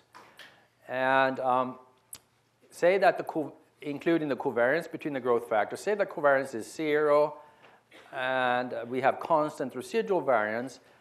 What this term, the second term, implies, you have x squared, is that the variance increases over time very much more rapidly than the mean in a sense, because it's a function of x squared instead of x. And that is, when data look like that, when the observed sample variances look like they're going up like that, it's fairly easy to fit the model. But I just want to point out that you can fit models where the mean go up, but the variance goes down over time. And that is handled by allowing for this covariance between the two growth factors to be negative. A negative covariance can make the variance function turn down, as would be needed for the head circumference example, for instance. On slide 53, that's homework for you. You have to figure out how covariances between outcomes at different time points, time point t and time point t prime, is a function of these 1, 2, 3, 4 terms shown by the pictures here. And when we have time to talk more to each other, we can talk about how that tells you how the model parameters get identified and how you can actually design your own multiple cohort study to estimate parameters of the growth model, even if you only have 2 time points for any one individual. But that will be said later in a different forum. So now, let me just give you a brief overview of what is a prerequisite for today, namely what we covered in topic 1, the testing. Because Linda was talking about a covariance structure model, and we'll have that up on the left screen. Covariance structure model that looked like this. And she was skillfully dribbling with degrees of freedom and number of parameters, and all of that is really the thinking of SEM, or confirmatory factor analysis, where you look at a model for, in this case, 4 outcomes, and look at its means, variances, and covariances. Growth modeling in the SEM framework can be done by a mean and covariance structure model. Covariance structure is not sufficient, but you have to have a mean structure as well. And we have said that not all growth models can be fit into mean and covariance structure models, but the ones we're looking at here do, the ones that don't have individually varying times of observations. And it's a good example then to think about when we talk about estimation, testing, and model modification. So this is a brief recap for those of you who weren't here in August or didn't have that or don't have that background knowledge. In terms of estimation, we're going to focus today on maximum likelihood estimation, where we think of continuous outcomes. Late this afternoon, when you're exhausted, we're going to talk about categorical outcomes, just to torture you. And the baseline assumption is normality for the outcomes. That doesn't mean that we cannot handle models where the outcomes are non-normal continuous. We handle that very well by so-called non-normality robust standard errors and tests of model fit. Turns out that the parameter estimates are good using the ML approach even when we have non-normality. But the standard errors are not good when we have non-normality, so we have to use a different approach to getting the standard errors. We'll ignore this line for now. We're also going to talk about categorical. We also have the possibility of doing categorical modeling, categorical outcomes modeling using weighted least squares. But I think today, at the end of the day, we're going to talk about maximum likelihood estimation also for categorical outcomes. And here is a common misperception. That is that maximum likelihood is synonymous with continuous outcomes. You see that a lot on SEMnet, for instance, this discussion forum. So maximum likelihood can be used for any kind of outcome. The likelihood can be formulated also for categorical outcomes. But with categorical outcomes, we typically also want to have the alternative estimator of weighted least squares. We're not going to talk much about algorithms, but ML is often done using an EM algorithm. EM standing for expectation maximization, which is useful when you have missing data and useful when you have mixture modeling, the categorical latent variable modeling that we're going to talk about in August. This is estimation. Now, model testing, since you're talking about maximum likelihood, we're going to do that using so-called likelihood ratio chi-square test. and robust versions of that, robust against non-normality. And we're going to talk about root mean square of approximation, which is a measure of model fit. And we're going to talk about model modification, which is the expected drop in chi-square if you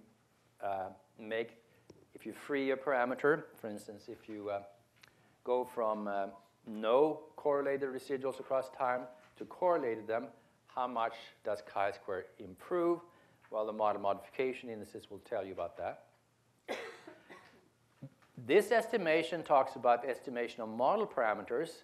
You can also go and take a second step of trying to estimate values on these latent variables for each individual. And in this SEM CFA context, that's called factor scores, factor score estimation. Whereas in longitudinal modeling with random effects features, statisticians typically talk about that in terms of empirical Bayes estimation. But it really is factor score estimation using techniques that are being called the regression method or Bayes modal or maximum a posteriori using IRT language. So that has to do with getting the individual's score on the growth factors, which could be of interest for certain uses. Those scores are not as good as the true values, and that is, the estimation quality is not always high. And to quantify the quality of estimating the individual growth factor scores, we have a concept of factor determinancy, borrowed from factor analysis, which tells you how strongly correlated the estimated growth factor scores are with the true growth factor scores. There's a theoretical development for doing that. And the factor determinancy, the quality of the estimated scores becomes better the more time points you have and the smaller the residual variances are. So you can think of that as the reliability in a factor CFA context, the reliability of the items and how many items you have along the time series is. Now, if you go further on this, in CFA, which is what you would use for the growth model on the left, covariance matrix and the mean vector are analyzed. ML, maximum likelihood, minimize the difference between observed and estimated variances. You're always working with trying to make the estimated variances, covariances, closer to the observed data. And ML minimizes that difference.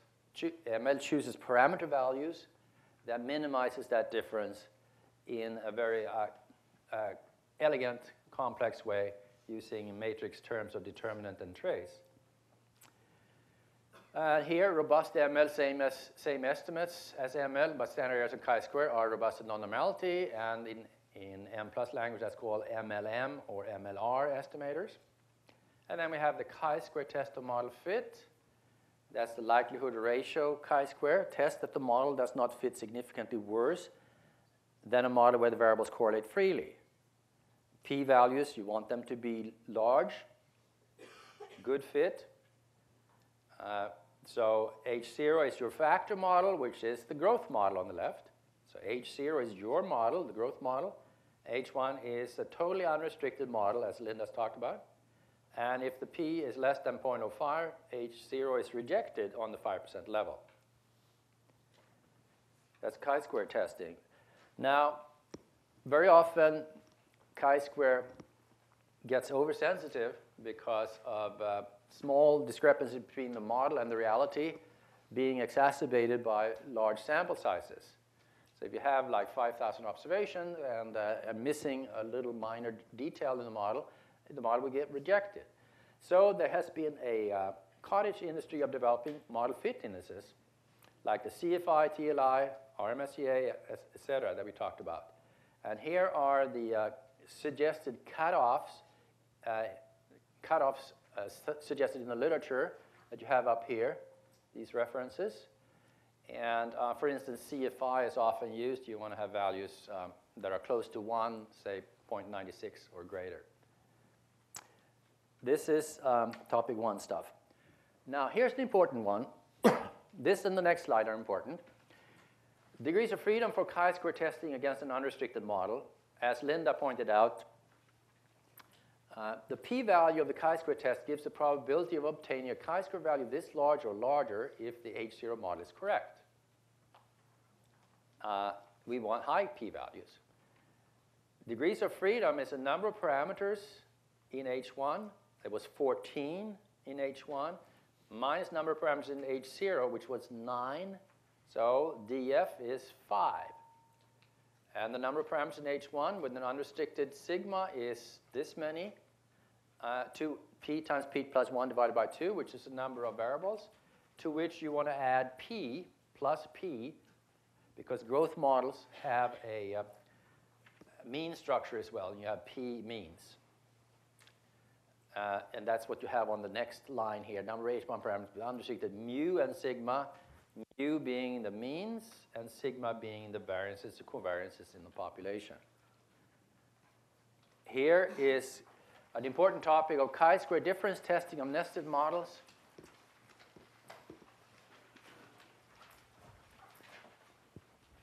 That is of general interest for all the modeling we do in these 8 topics. So we have a model HA, say. A model HA imposes restriction parameters on model HB. Then HA is said to be nested within HB. So HA is a special case of HB. And to test if this special case, which has fewer parameters, so HA has fewer parameters than HB, HA has fewer parameters than HB. To test if this more parsimonious model with fewer parameters, HA, fits significantly worse, it will fit worse because it has fewer parameters, right? A chi-square test can be obtained as a difference in the chi-square values for the 2 models. Using at degrees of freedom, the difference in the number of parameters for the 2 models. A special case of this is that HA is H0 and HB is H1. H1 being reserved for the totally unrestricted model with just free variances, means, and covariances. Now that chi-square, you can either then get the chi-square for testing HA against HB as a difference in chi-square, or equivalently, 2 times the difference in the log likelihoods for the 2 models. Because as we will see later on, at the end of today and tomorrow, you don't always get a chi-square test, but you always get a log likelihood value. So you can always test nested models using 2 times the difference in log likelihood, knowing that that is a chi-square variate. With a caveat at the bottom here, chi-square theory does not hold if parameters are on the border of their admissible parameter space. A typical example being testing of variances being 0. And here's model modification matter. Modification indices is what is called in programs like Literal and Mplus. And statisticians use the term Lagrangian multipliers. So you can use that at your next cocktail party. Model modification I estimate for all parameters that are fixed or constrained to be equal. Very useful without having to re-estimate models freeing parameters. You get these model modification indices that will approximate what you would have gotten if you freed them. So it gives you the expected drop in chi-square if the parameter is estimated, and we'll see many examples of that. Expected parameter change, expected value of the parameters if it's estimated, and you can standardize that as well.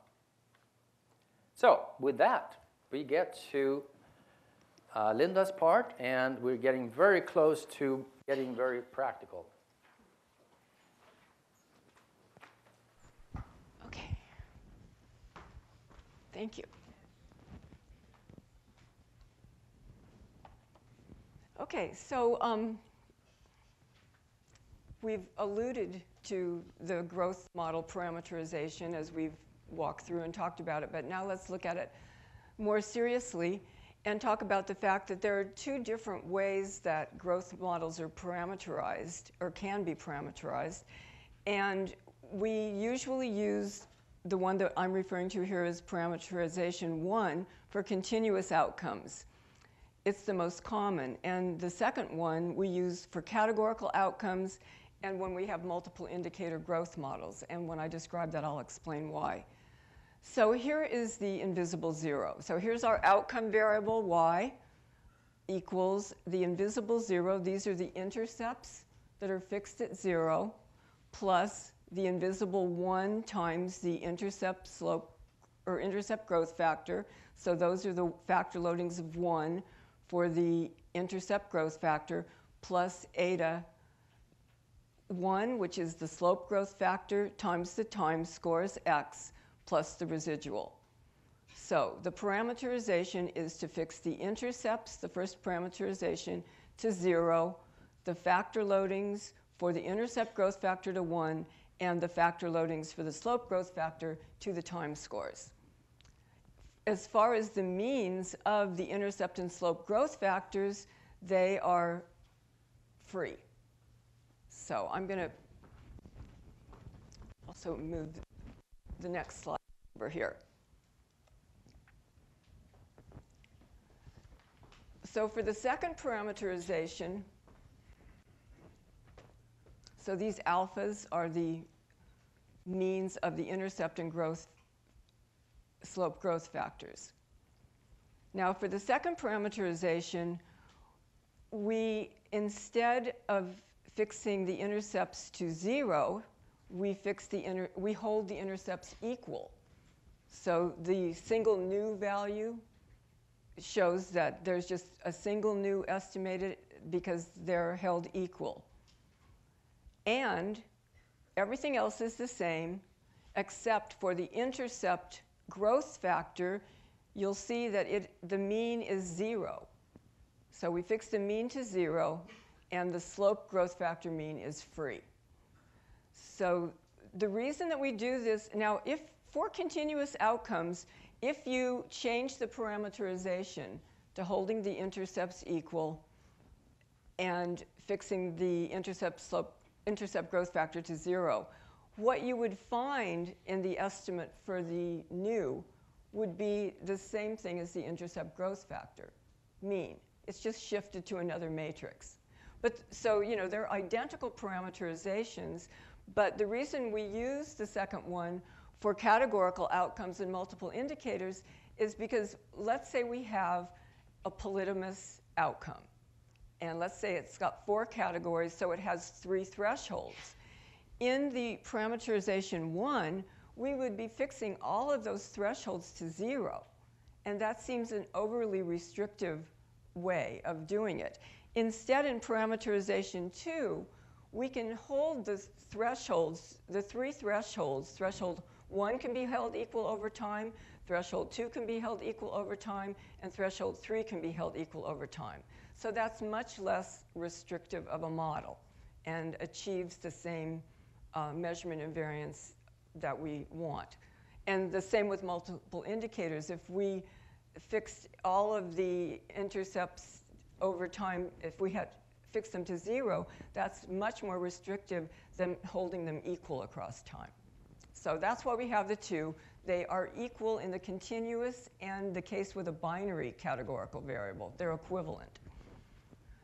So what does that mean in terms of Mplus language? Actually, maybe I'll put it on that screen. We're going to be getting a better screen over here after lunch. So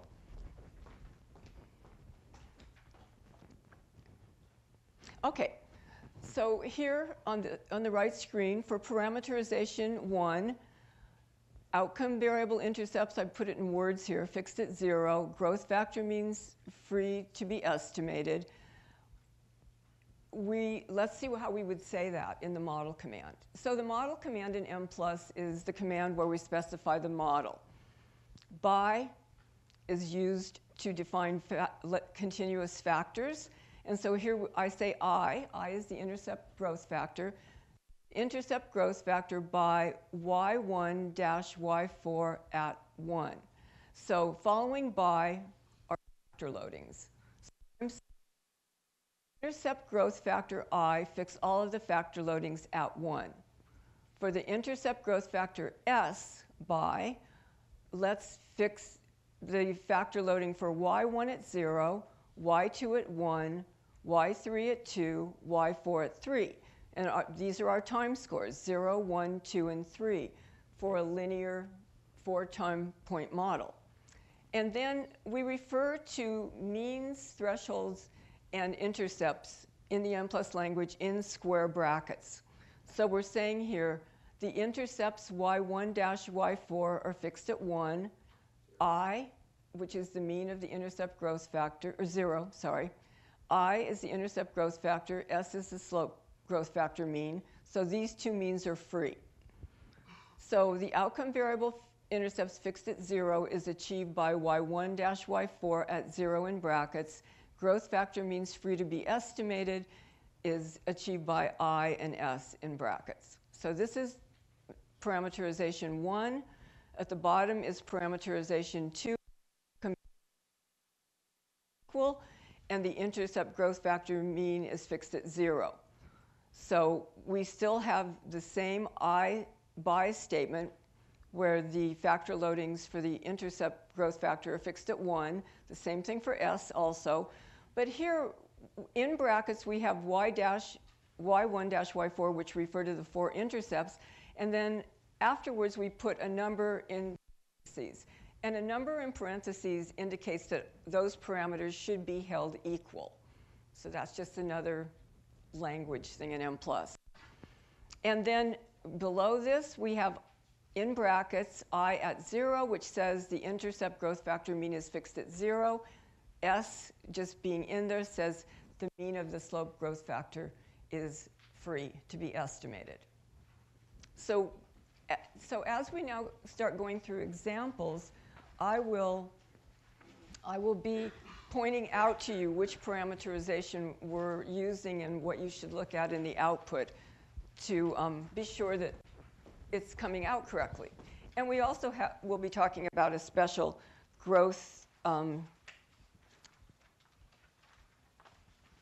modeling language that we have in Mplus, which I think is a good idea to use, and I'll say why when we get there.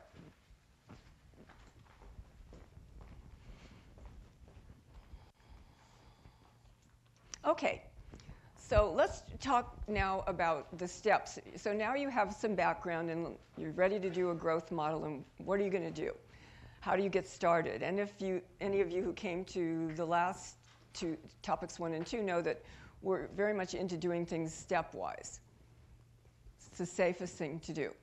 So what is the first step? Well, the first step is to look at your data.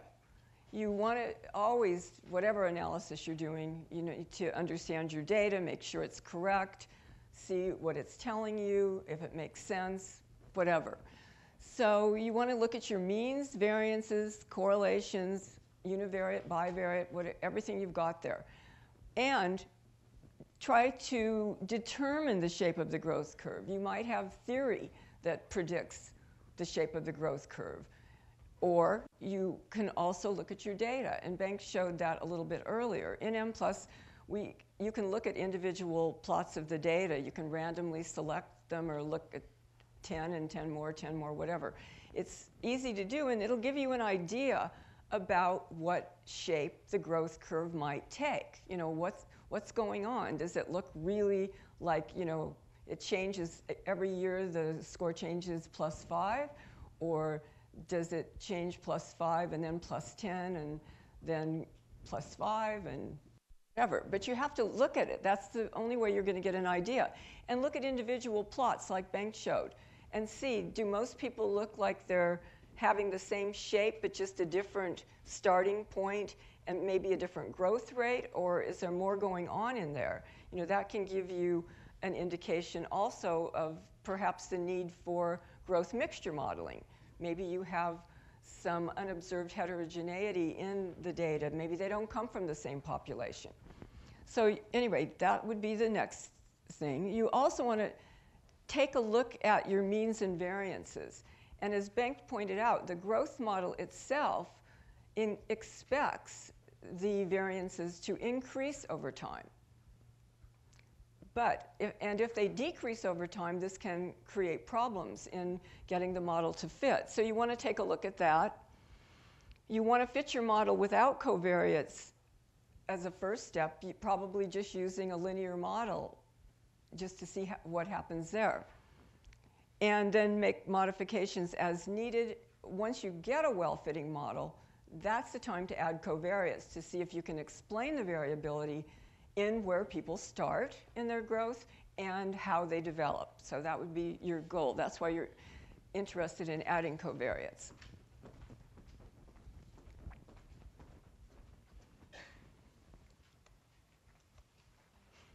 Now, this bank showed you before. So our first example is going to look at the LSAE math achievement data. And you can see the means, and you can see that they don't seem to be perfectly linear. Perfectly linear would go like that.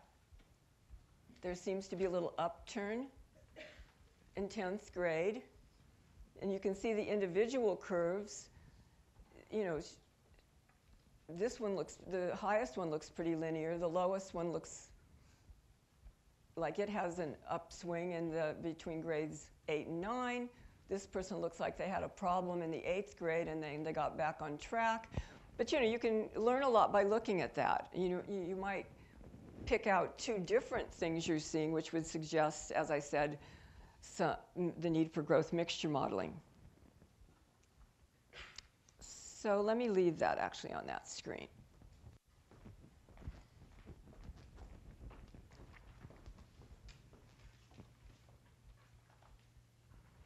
So on the right screen here, I'm showing you how to do an analysis called type equals basic in Mplus. This is a way to get descriptive statistics to look at so that you can look at your means and variances. Now, it sounds like basically I'm not going to go over too much of the language because I think you're probably familiar with it. We have basic commands like title data variable. Variable data command names the data file. File equals. Variable command gives the names of the variables and other information. Here, we've commented out information about some of the variables in the data set. But the key here is in the analysis command. This is where you specify type equals basic. And also, I wanted to show you the plot command. You can say type equals plot 1, plot 2, or plot 3. Plot 3 gives you everything you would possibly get, so that's usually what I use. And the series option you need to use if you have data that are longitudinal. So if you say series equals and you give math 7 through math 10, if you put an asterisk in parentheses, the x-axis will have 1, 2, 3, and 4 on it. Otherwise, you could, there's other options to give whatever numbers you want. But basically, here we go. We're asking for type equals basic because we want to take the first step, and that's looking at our data. So in this data set, it has a little over 3,000 observations. We have our math measured in 7th, 8th, 9th, and 10th grades. So the first thing we can look at is the means. And we see that there's an increase of about 3.5 points between 7th and 8th grade. And pretty much the same, close to it, between 8 and 9. But it looks like a bigger increase, which we see over here, between 9 and 10. So there's a plot of our means. So, you know, we would try a linear growth model and see how well that fits. Covariances with variances on the diagonal. We see that the variances are increasing, 103 in 7th grade, 121 in 8th, 161, and then 189 in the 10th grade. So they definitely increase over time. And, you know, we have high correlations among the variables, as expected. And so if these were decreasing over time, we would just tuck that piece of information in the back of our head to use as an explanation if, by chance, the model does not fit very well. Okay. Now here's the diagram of the model that we're going to estimate. So in the rectangles, we have math 7, math 8, math 9, and math 10. That designates them as observed variables. The arrow pointing into each of the rectangles represents residuals at each time point. We have I in a circle. It's a latent variable, the intercept growth factor, and then S for the slope growth factor. They're continuous latent variables. And then we have the time scores pointing to all of the outcomes for both intercept and slope growth factors. And we have the covariance indicated by the curved arrow between the intercept and slope growth factors. We do not have residual covariances. We could have those designated by a curved arrow from the residual for math 7 to the residual for math 8. So we're going to start out with this simple model. And I'll just put it over here so that we can refer to it.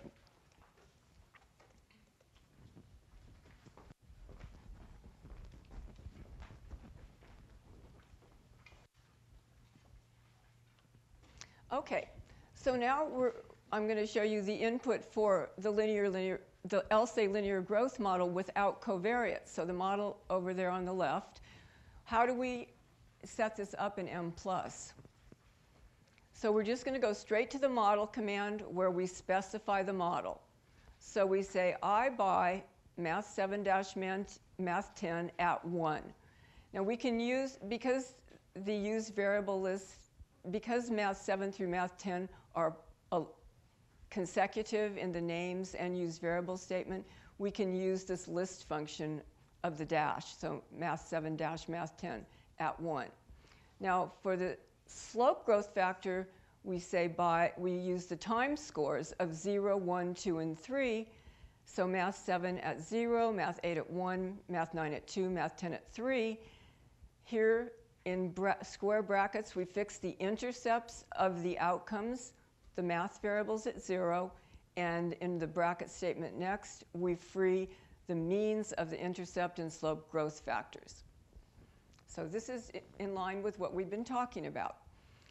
Now, the growth language which we developed and which I recommend you using for 2 reasons. One, it helps you not specify the model incorrectly for forgetting to fix the intercepts at 0, which was what I always did when I first started doing this, which is why I decided to make the language. And it helps you do that. And also, BI is really for confirmatory factor analysis. And so it has defaults that are more appropriate for confirmatory factor analysis. Starting values, parameters that are fixed, things like that. So the growth language, it has different defaults from the BI language. So I think you're better off to use that. So for the statement, you only need a single statement with the growth language. You just put the IS, that indicates to the program, since you have 2 names, that means one is an intercept growth factor, one's a slope. If you had 3, it would assume one's intercept, one's slope, one's quadratic. If you had 4, the last one would be cubic.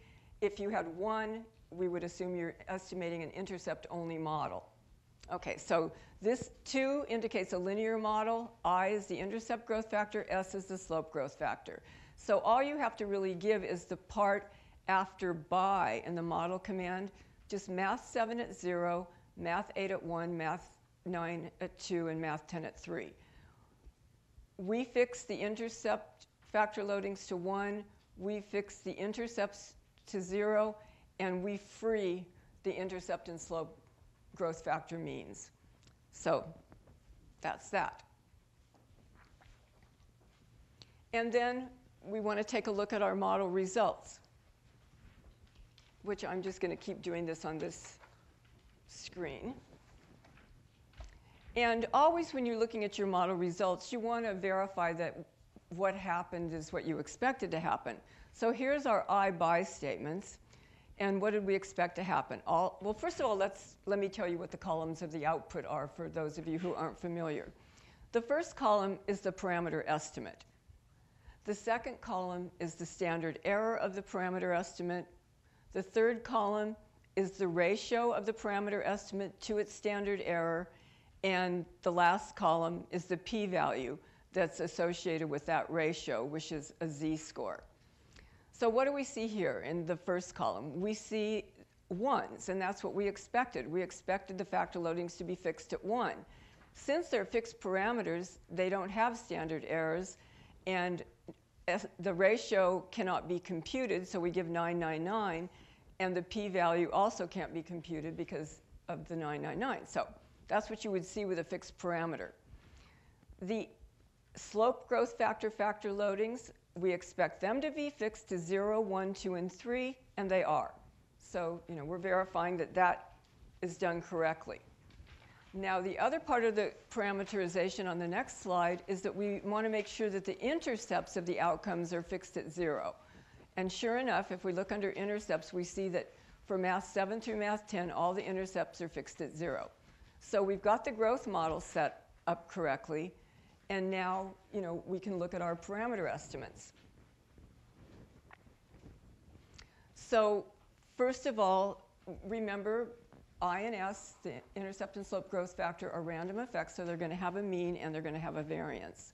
So here's the mean of I, and here's the mean of S. So the mean of I is for the growth, or for the time score of 0, which is 1, it's the model estimated value of y1, because the time score of 0 is at time 1. And S is the mean of the slope growth factor, so that's the average growth rate. And I'm just trying to see if I want to... I think I'll just go on this one. There was only the means there. And let's take a look at the variances of our intercept and slope growth factor down in the middle of the slide here. So I has a variance. So and it looks like it's large compared to its standard error. So that would indicate significance. We don't want to really use the z-test when we're testing variances against 0 because that's not totally proper. But it does look like the intercept growth factor is the variance is large compared to its standard error, which would indicate that there was a lot of variability where people started out in the growth process. And the variance of the slope growth factor is also large compared to its standard error, which would indicate that there was a lot of individual differences in the growth rate. So now let's say that S was not large in comparison to its standard error. That would indicate that people grew, they may have started out differently, but they grew at pretty much the same rate. So if you started out low, you never got very far. Everybody stayed pretty much at the same rate. Or, so that's how you would interpret these things and look at them. And the same with the intercept growth factor. Perhaps people started out pretty similarly, but they grew at very different rates, so that the intercept growth factor variance was not different from its standard error, but the slope was. So this is how you look at these things. And you also want to look at I with S, which is the covariance between the two growth factors. And we see here that it is significant, and it's positive. So that means that people who start high grow faster.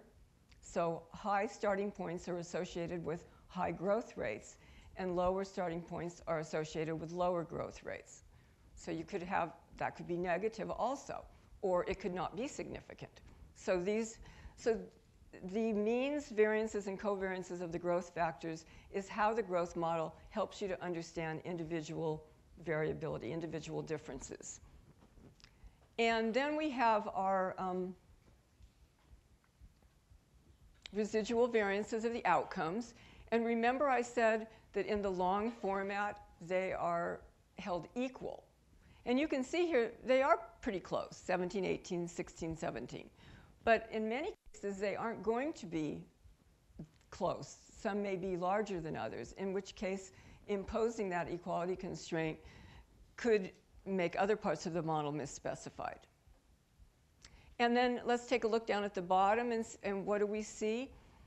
we see r square. Okay, wait a minute. R square for the math variables. What are we talking about here? Well, if you look at the diagram, you see arrows pointing from I and S to the outcome variables. What does that mean? That means that the outcome variables are regressed on I and S. So the R square is going to indicate how much variance in the outcomes is explained by the growth factors. And for Math 7, it's the first time score is 0 here, so it's really regressed only on the intercept growth factor. So Math 7 explains 83% of the variance in the intercept growth factor. So that's how you would think about that. And there's 17% of the variance is not explained. Okay. Okay? No, it's not your turn. I just want to make sure I haven't left anything out that you want to hop up and say anything about. Okay, so now we're coming to the test of the fit. We looked at the results first. Now we come to the test of the fit. And we have our chi-square.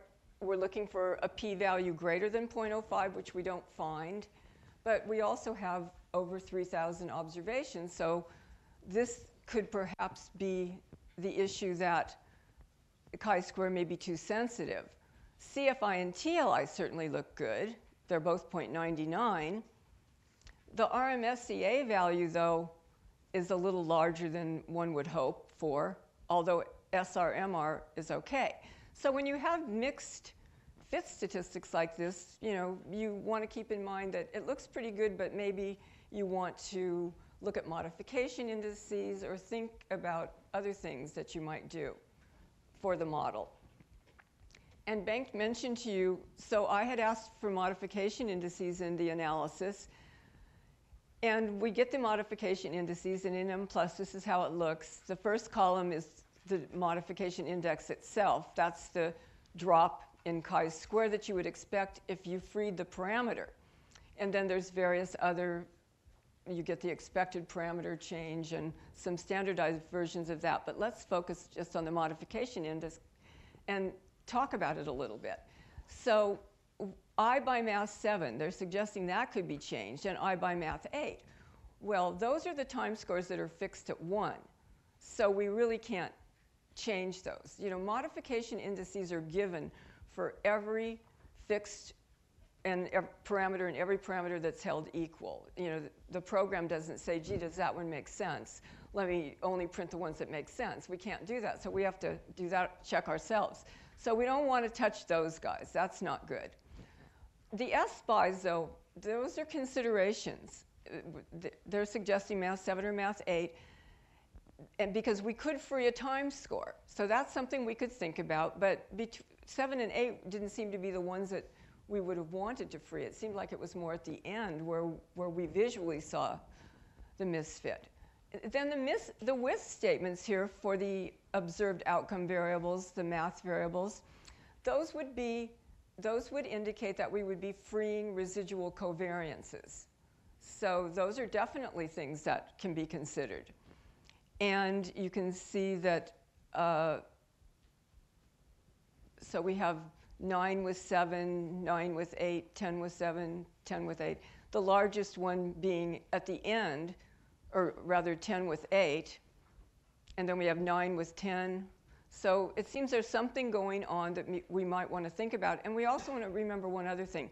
If you choose to free one of these modification indices, you really need to rerun the analysis with that. You can't say, oh, this one and this one are the biggest, so I'm going to do those two. Because this one is not going to be that if you free the other one. So you have to keep that in mind, that you have to go back and redo this. So we know now that we could consider free time scores, residual covariances. Let's see what the next page brings. OK, once again, it brings something that we won't change, because these are the intercepts of Math 7 and 8. It's talking about freeing those. Well, we can't do that because that's part of the growth model parameterization. So that's not a viable consideration. So what we decided to do was to add the residual covariances to the model and see if that would help with the misfit. So math 7 to 8, 8 to 9, 9 to 10. So we just did consecutive ones. And if you look below in the bolded part of the model command, you'll see that I did that using the p-with statement. That is like a with statement, but it pairs variables together. With is used to specify covariances or residual covariances, and the model determines which is estimated. So math 7, 8, and 9 paired with math 8, 9, and 10 will get you 7 with 8, 8 with 9, and 9 with 10, which is what we have in the picture.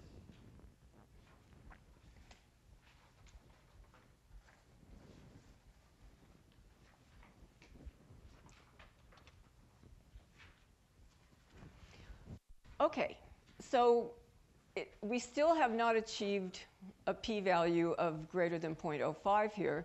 We still have good CFI and TLI, but that did make the RMSEA better. So, you know, and once again, going through these model fitting exercises is always slightly dangerous because you want to perhaps get better fit, but you don't want to capitalize on the fact that your sample is only one sample from a population that you may want to generalize back to. So you don't want to overfit based on that fact. So you want to improve it, but you want it to make sure it makes sense. So you would want to think through whether it makes sense to add those residual covariances to the model. So I'm going to move on to the results here and take a look at what we see. Wait, hold on just a sec. All right. So here they show with the with statements. And I said something which may have just gone over. I should have said it a little more carefully maybe. But the with statement is used to specify covariances or residual covariances. And I said that the model determines which it is. Well, if you have an exogenous variable in the model that you're showing a relationship between, that's going to be, for an exogenous variable, it's going to be a covariance. But for an endogenous variable where you have residuals, it's going to be a residual covariance. So that's what I mean by it's determined by the model. For exogenous variables, means, variances, and covariances are estimated. For endogenous variables, intercepts, residual variances, and residual covariances are estimated. And this gets people sometimes, so it's good to specify that. But here's a kind of an odd finding.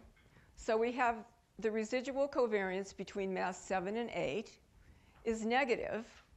Between 9 and 10, it's positive. 8 and 9 is positive, and 9 and 10 is positive. And they're all significant. So if these can be caused by, these residual covariances could be not needed if we had time-varying covariates, perhaps, that took care of explaining that variability. So, and if we had time-varying covariates that were positively correlated, we would expect the residual variance to be positively correlated like this. So when you see this negative, it could be due to, for some reason, time-varying covariates being negatively correlated, or it could also be due to something else in the model being misspecified. So, you know, we're really don't have a good explanation for why that would happen. And that's your job when you're working with your own data, which you're, you know, should be intimately familiar with, is to think through any finding and try to understand why it happens and what you might want to change. So, you know, we're still perhaps not totally satisfied that adding the residual covariances was the way to go for this model. And ultimately, it may be that we want to free a time score. So we're going to be looking at this data in a lot of different ways. So this is just to bring up, we always think it's not a good idea just to show examples where everything works perfectly, because then when you go home and nothing works perfectly, then you're going, oh, well, this was absolutely no help. But at least this gives you some things to look at to see whether your results make sense or whether you should be concerned and whether you should be thinking a little bit more about it. Okay. And so let's see what we see in the next part of the results that will provoke us to think. So we have variances estimated because the growth factors here are still exogenous. And for our residual variances, we see that they're really large for Math 9 and Math 10. When we started out, before we put covariates in the model, the residual variances were pretty much the same. Now, all of a sudden, with the covariates in the model, the autocorrelated residuals, I'm at another example here, they've gotten a lot larger.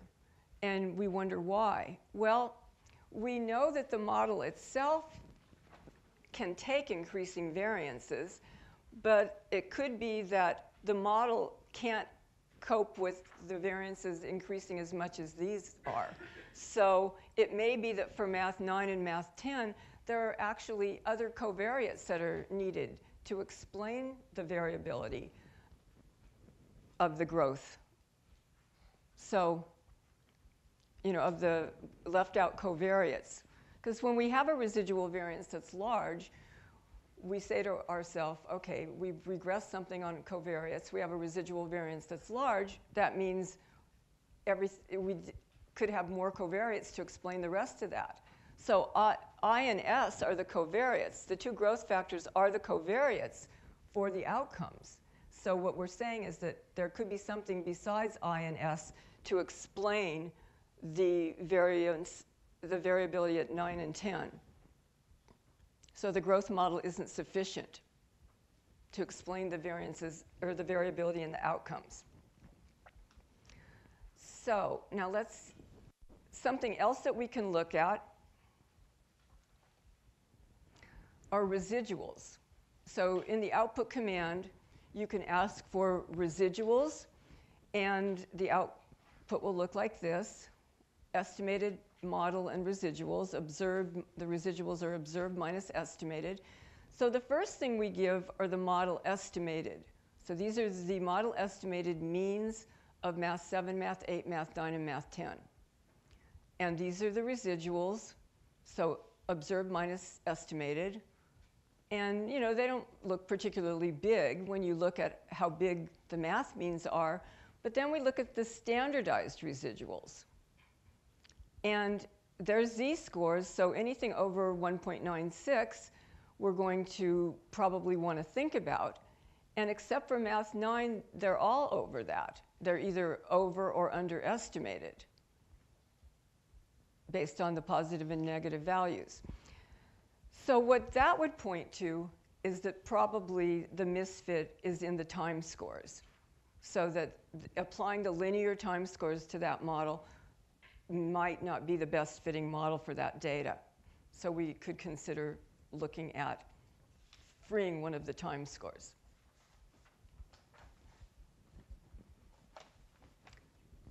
And we also have model estimated covariances in this case. So the variances here on the diagonal and the model estimated covariances. And you can see that the residuals are small here.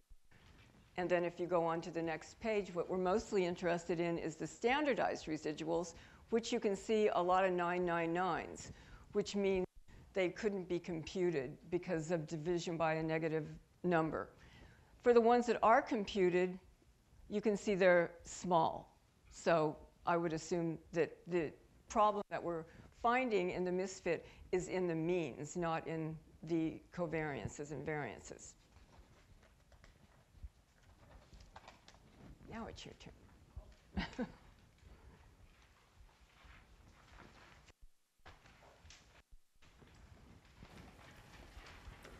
All right, so now we bring in covariates.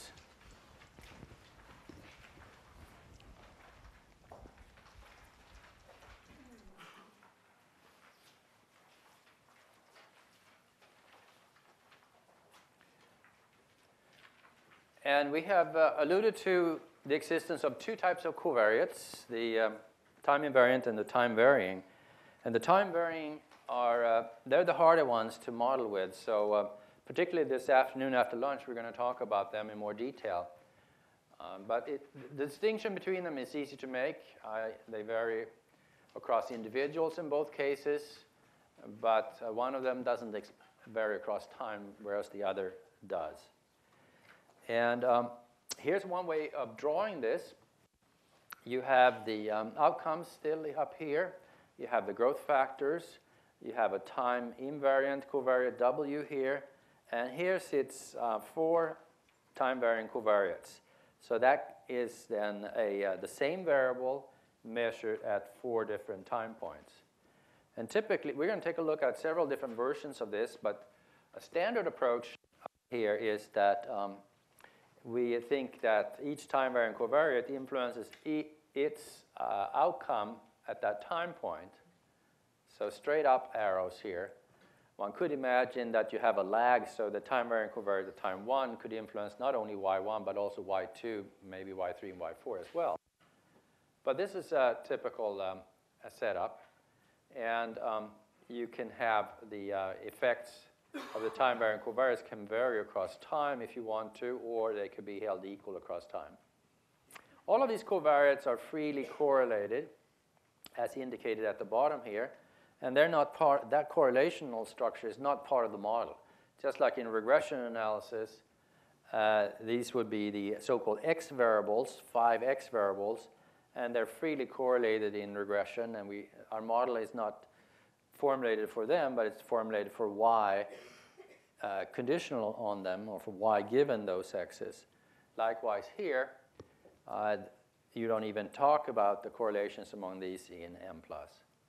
Now we're going to challenge this model this afternoon and try to get a little bit more specific about the details of it. But that's the general setup. Here is the growth model with time invariant covariates. In the LSA, that is the longitudinal study of American youth. So that has to do with the math achievement setting. And we have 3 time invariant covariates: gender, clearly time invariant; mother's education, that could be time varying, I guess; home resources, also treated as time invariant. So the time invariant covariates typically influence only the growth factors and only indirectly influencing the outcomes, whereas the time varying covariates influence the outcomes directly, like we saw there. Is it you again? Wow. All right. That was a short visit.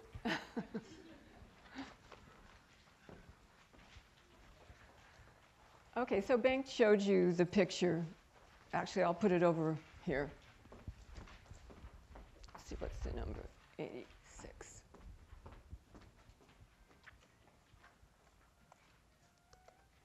So we're going to be starting out with a simple model with the time invariant covariates. And as Bengt mentioned, this afternoon we're going to look at time varying covariates. So you'll learn about them. So basically, what our job is right now is to specify this model in Mplus. So now, and actually, we're going to be looking at this with 2 different estimators, ML and MLR. So you can see here I've commented out MLR. The default would be ML. MLR is robust to non-normality. So we'll just take a look at, the difference in the chi-squares and see how that's affected by using an estimator that's not robust to non-normality and one that is. So in our use variables command, and the use variables command, or option rather, is used to select the variables for the analysis if your data set has more variables than you want to use in the analysis. So we have Math 7 through Math 10 on that, and now we're adding female, mother's education, and home resources. The on option in the model command is used to specify regressions. So it's short for regressed on. So the statement in the model command that's bolded, IS on female, mother's education, and home resources, is saying that I and S are regressed on the 3 covariates. Now, I show below here the alternative growth modeling language. Of course, the on statement is the same in both. But if you want the full model with the alternative language. So it's very easy to specify this, and then we estimate our model.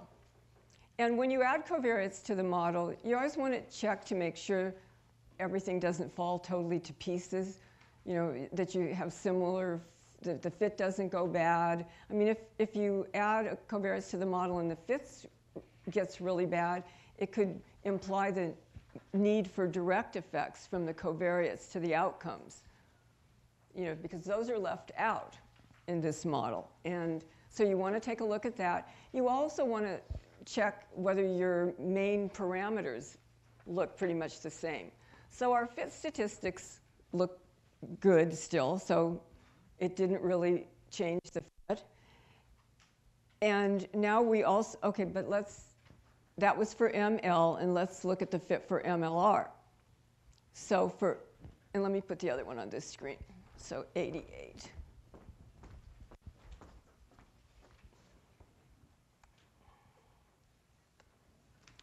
So you can see that the chi-square value is very similar. Had there been a lot of non-normality in the data, then we would have seen a change in that fit statistics. I think it would go lower.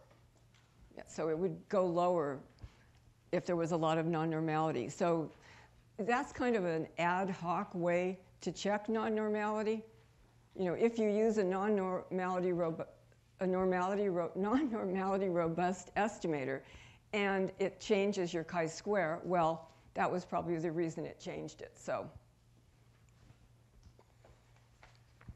and let's see then when we add covariates to the model what that does for our interpretation.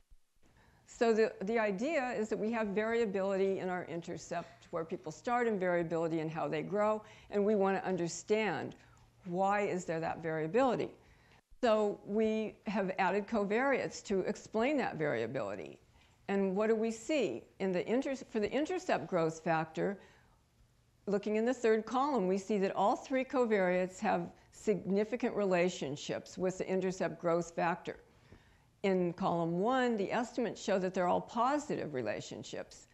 In this situation, female is coded 1, and this indicates that females start out higher in the 7th grade. Remember, the intercept growth factor has a time score of 0 at the 7th grade, so we're talking about 7th grade here. And we saw that we saw that females started higher in the 7th grade on one of the graphs that Banks showed you way at the beginning this morning.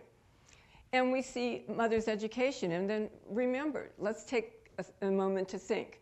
What kind of regression is this? The intercept growth factor is continuous. So for a continuous variable, it's a linear regression. So this is just a simple linear regression coefficient. As for higher values of as mother's education increases, for a change in mother's education is explained positively for, I can't speak, Bengt. I've been talking so long. For a 1-unit change in education, the intercept where students start in 7th grade is 2.26. So you do it, it's just the same. For a 1-unit change in home resources, the intercept growth factor changes 1.75. So this is the dependent variable. It's continuous. These are the covariates. Female's binary. So it's not for a 1-unit change. It's for a shift from 0 to 1. Female is 1 in this situation. So we see that all 3 covariates explain where students started. But how about how they grew? What happened? Well, we see that only mother's education and home resources are significant, not gender. So this is what our goal is to find our set of covariates that tells us why do kids start out differently. And, you know, obviously we would want them to all start high, So is there something we can do to help kids start higher? And why do some kids grow differently? And is there something we can do to make everybody grow faster? You know, this is sort of the point of what we're doing here. And we have the ability to look at individual differences because we have random effects. And I think that's something you have to push into your brain. The intercept and slope growth factors are random variables. They have means and variances that represent individual differences. They vary over people. That's varying over people is individual differences. Okay. Oh, and then this gets to the next major point here, and then I think we're almost ready for questions. But for the rest of the output, we have S with I. Now, that is a residual covariance. Why? Because S and I are endogenous variables in this model. When we regress I and S on the covariance, it becomes an endogenous variable. And we're going to be estimating residual variances, a residual covariance, and intercepts on them.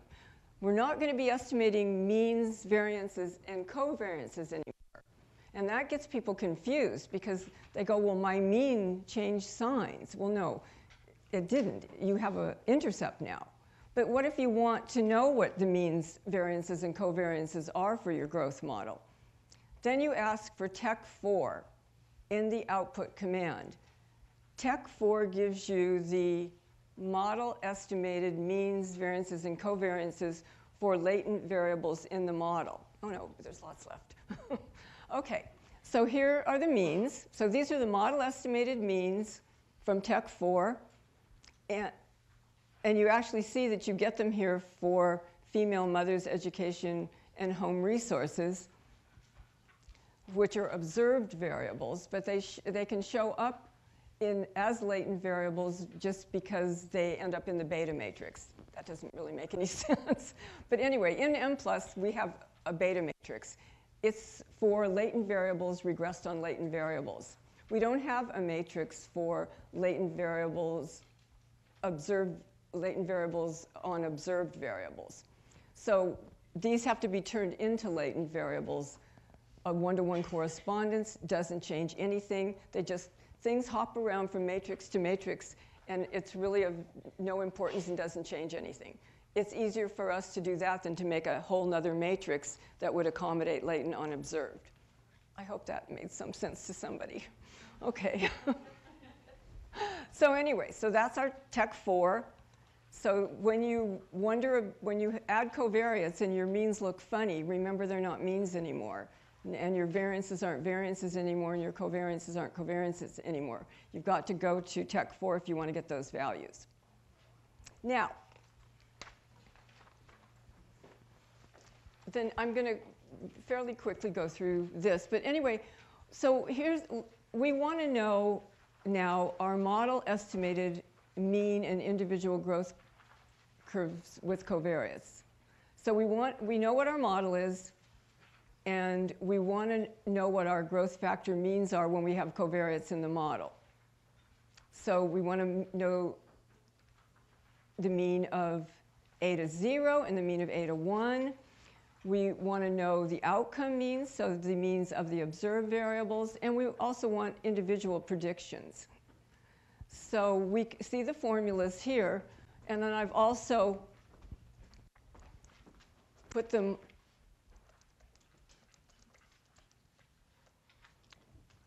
I've used the values from the output, and I've written them out just in words.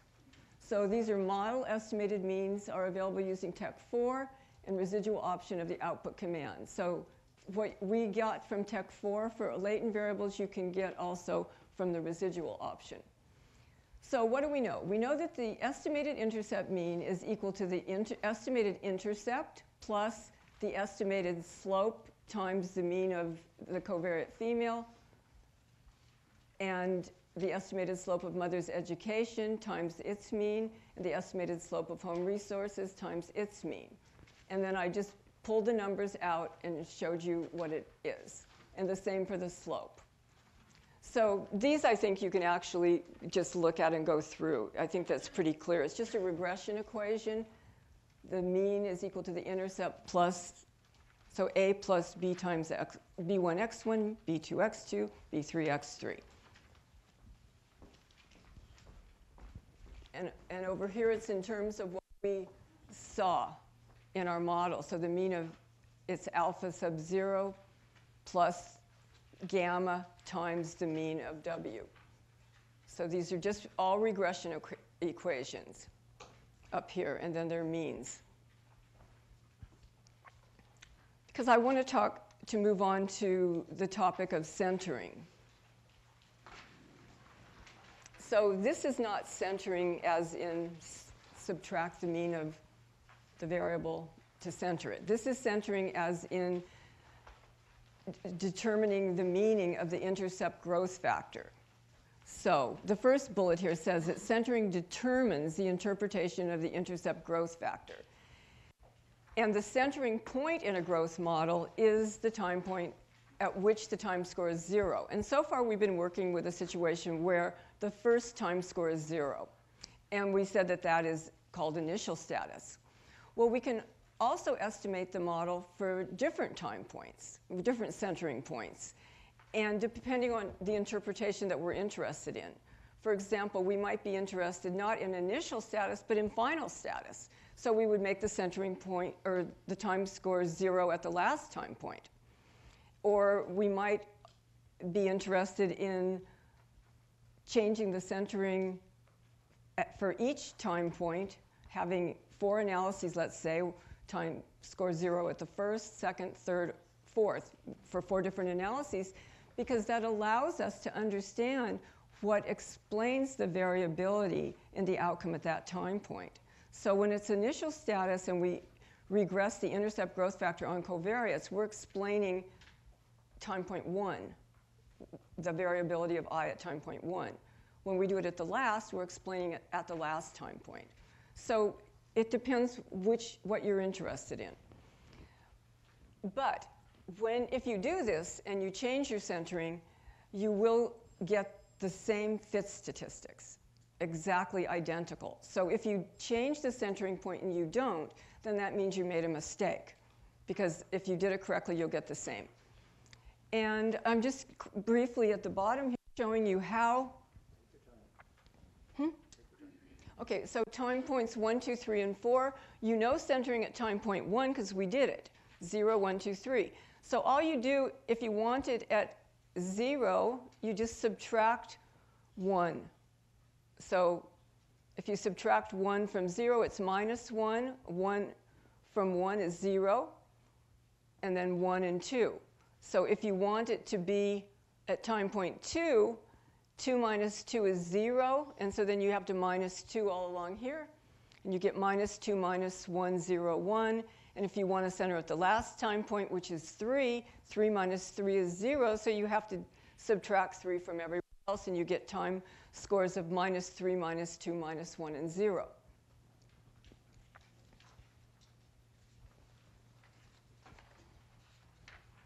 OK, and then we can show how we're doing this. If you look up at the bolded growth modeling language statement, you can see that I've centered at the last time point. So I'm fixing the time scores of mass 7 at minus 3, minus 2, minus 1, and 0. Then chi-square is fine. We won't look too much at that. But now we can take a look at the results. Now we see that at the last time point, female mothers' education, home resources, they're still significant. The values have changed, but they're still significant. Now, it is the case that that may not always be the case. So that's why it's of interest to do this. S on the covariate should be identical because the centering only affects I. It does not affect S. Now I'm going to just, let me put this, go on to here. I want to point out a paper at the bottom here that Bengt and I did several years ago the development of heavy drinking and alcohol-related problems from ages 18 to 37 in a US national sample. And what we did in that was, I thought, really interesting, but I was involved, so maybe it was more interesting to me. But anyway, we changed the centering all the way through from ages 18 to 37. And one of the covariates was high school dropout. And although high school dropout really had no impact on heavy drinking at the early part, in the early ages, like 18, 21, et cetera, by the time a person hits 37, the fact that they dropped out of high school has a big impact on heavy drinking. So the covariates can change over time, how they affect something. And although that didn't show up in this LSAY example, you might want to take a read of that and see, because I think it's you know, sort of interesting to study how covariates differ over time. Because we were pretty surprised. We were thinking, oh, well then we thought, well, yeah, I guess if you drop out of high school, by the time you're 37, you haven't, you know, gone back and gotten a job or whatever, you know, you could be pretty depressed. And that could definitely impact your drinking. So anyway, now we've come to a stopping point where we can take questions. And I'm sure you have many. We have to find somewhere we can stand where we can see your hands go up. Okay, so anybody want to start? Okay, how about over here? You.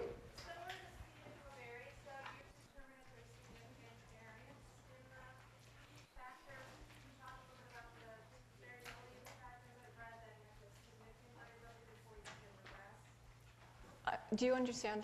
I think the question was, before you throw in covariates, you want to establish that there is variation in the growth factor. Yeah, so in the multi-level literature, there is the distinction between unconditional and conditional models. The unconditional model is the one that doesn't have covariates, and the conditional does.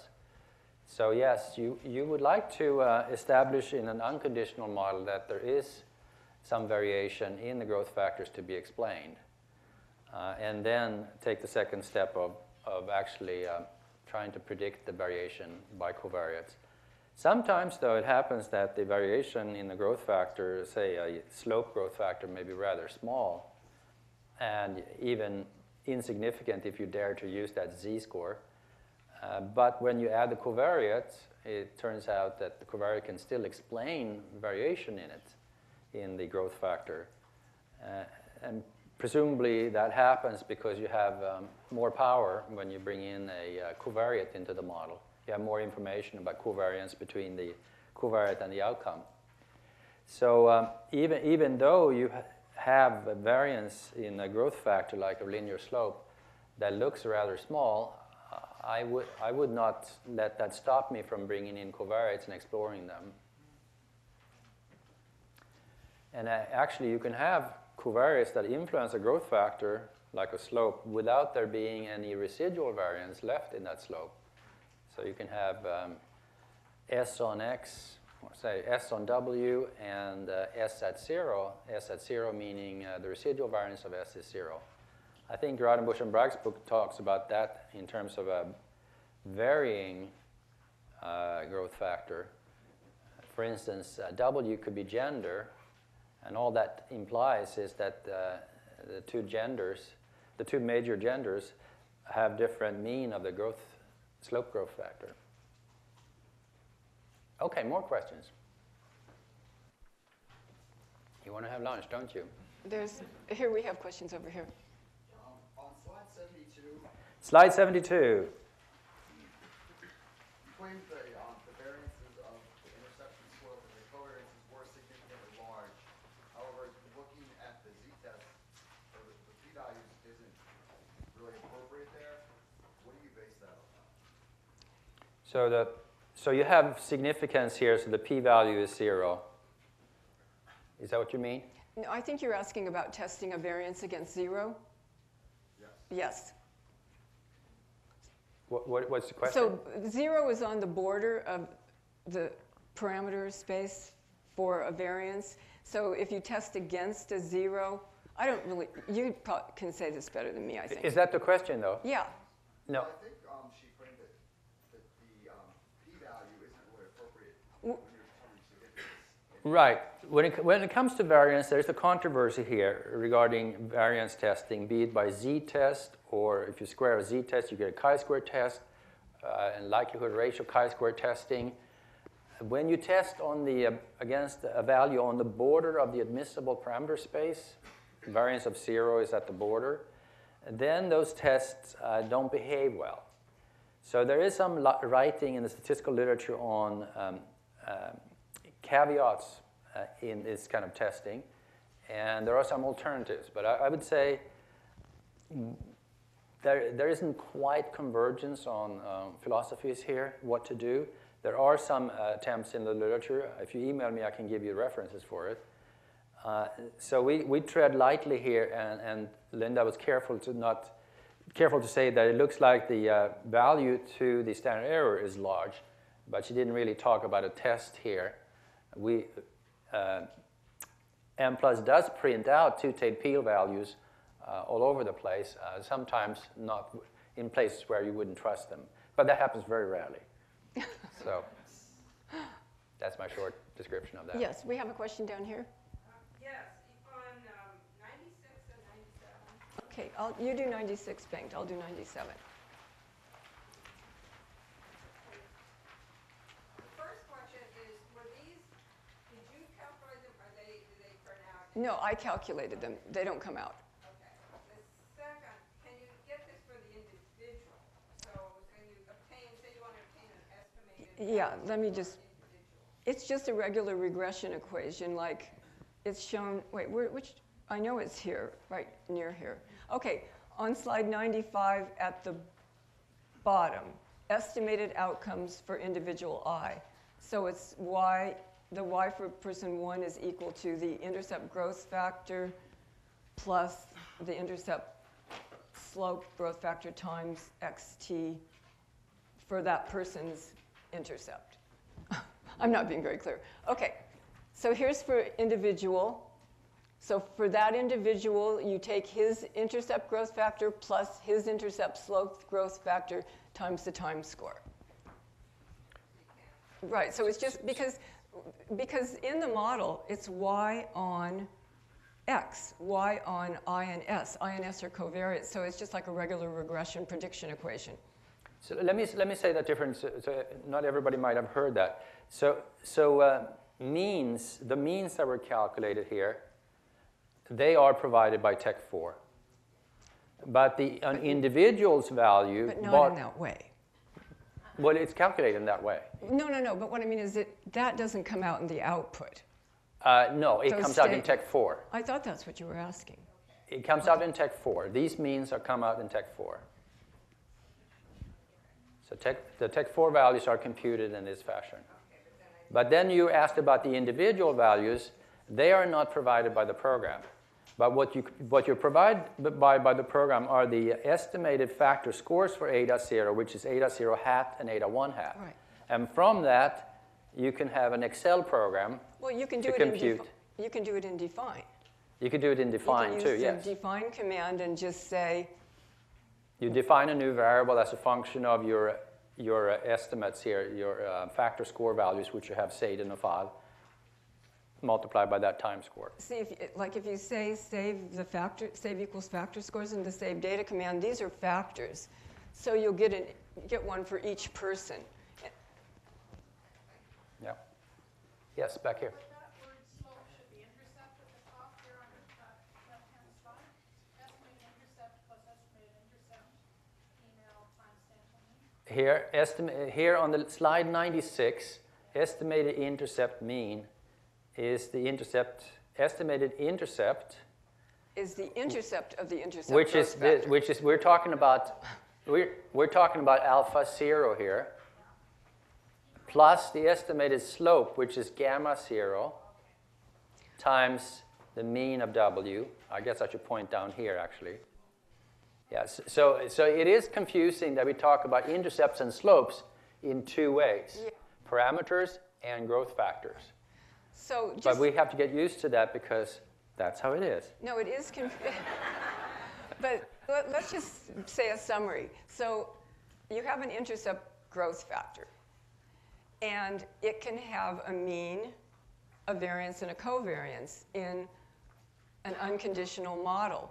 But an intercept growth factor can also have an intercept in a conditional model. So it's like, this used to confuse me so much, but you have to just sort it out in your brain, that you have different meanings, use the word in different ways, but in proper ways. And it also goes back to the two-level formula, level 1, level 2. Take the intercept growth factor. It has an intercept, and it has a slope in its relationship to the time-invariant covariate W. So when alpha and gamma here are what we're talking about here. Estimated intercept is alpha hat. Estimated slope is gamma hat. And there are just several x variables there. But if you're running a conditional model, you just put tech4 in the output command, and you'll get your model estimated, from your model, the estimated means, variances, and covariances of the growth factors. Lady in the middle. My concern would be technical because sometimes I don't get the plots, even though I use the plot command is plot speed, but I get only the histogram and scatter plot. So then I'm wondering what I should look at to get a estimated mean curve or a sample mean curve. So the question is, The question was about the plot command and the fact that the plot command gives the estimated mean curve for the growth model, except in this case, it didn't come out in this person's research. It wasn't available, but only histograms were available. And that happens for certain models where it's difficult to compute the estimated mean. In a general fashion, namely when you have a combination of, say, categorical outcomes and you have covariates, where the covariate value will influence what the plot mean would look like. So it's not self-evident what the plot should look like. But so in that case, I would try to plot the unconditional model. but do the also, plot for that. If you don't put the series option in the plot command, you won't get anything over time. So it could be that it's not available, but it could be that the person didn't use the series option. So that could be another explanation. Yes, lady in the back. In the residuals output, it gives you normalized residual, and I was just wondering if you could speak to that. Yeah, so the question is about the residual output, and we have the standardized and the normalized. I think that was in connection with the unconditional model. The standardized is the one that I think is easiest to understand and really best motivated. It's a z-score test. And they happen to be very significant here, partly because the sample was 3,000. The normalized, we included that. We may take it out. We included that mostly because we want to be in line with other software, not mentioned. But what do they say in commercial? The competing brand. And normalized is sort of looking at the residual in relation to the size of the observed variance or covariance. And there's no real good test for that. So I would go with the standardized z-score. Yes. In slide 90, it's not significant. Slide 90. Yeah. The slope for female. So if suppose that was significant and you had a significant negative value for the slope, does that mean it's actually a downward line, or does that mean that it's flatter than the others, or how does that work? What would be the interpretation of that?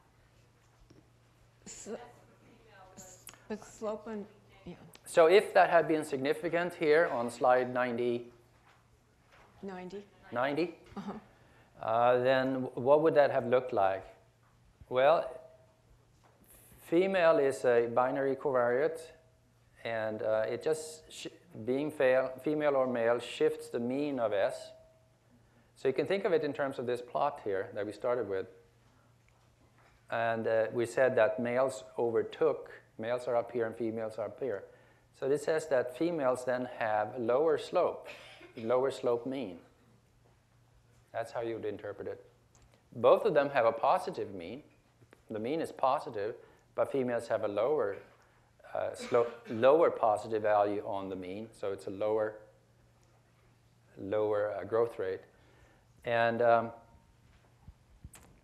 you know, you would look at Tech 4 to know what the sign of S is, what the mean of S is. Is it positive or is it negative? In this case, you will find that the mean of S is positive, as it should be in achievement. But female just have a smaller positive slope. They grow at the lower rate, is how you interpret it. What really gets trickier than intercept for intercepts, is when you have negative slopes and you have a positive influence on a negative slope. But we'll get to that. But first we have to feed ourselves first. Exactly. Yes. Do you treat interaction terms like any other covariance? The question is about interaction terms. Yeah, you just create. I mean, I and S are latent variables. So if you wanted to have an interaction, we have an xwith command for latent variable interactions. And you could use that to create that and just have it on as a covariate. Or did you mean interactions between covariates? Interactions between covariates. Interactions between covariates. Just use the find command to create the observed variable interaction, just like you would for regular regression, and include it. So if you have A and B, you know, AB equals A times B in defined, and then AB on the right-hand side of on.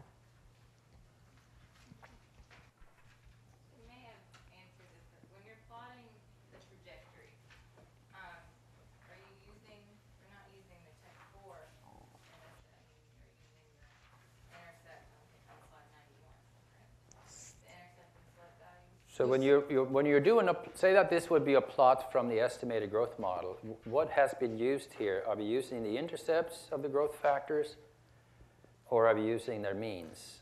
And we're using the means. So you're using the Tech 4 Yeah. output. Right. That's how you would get.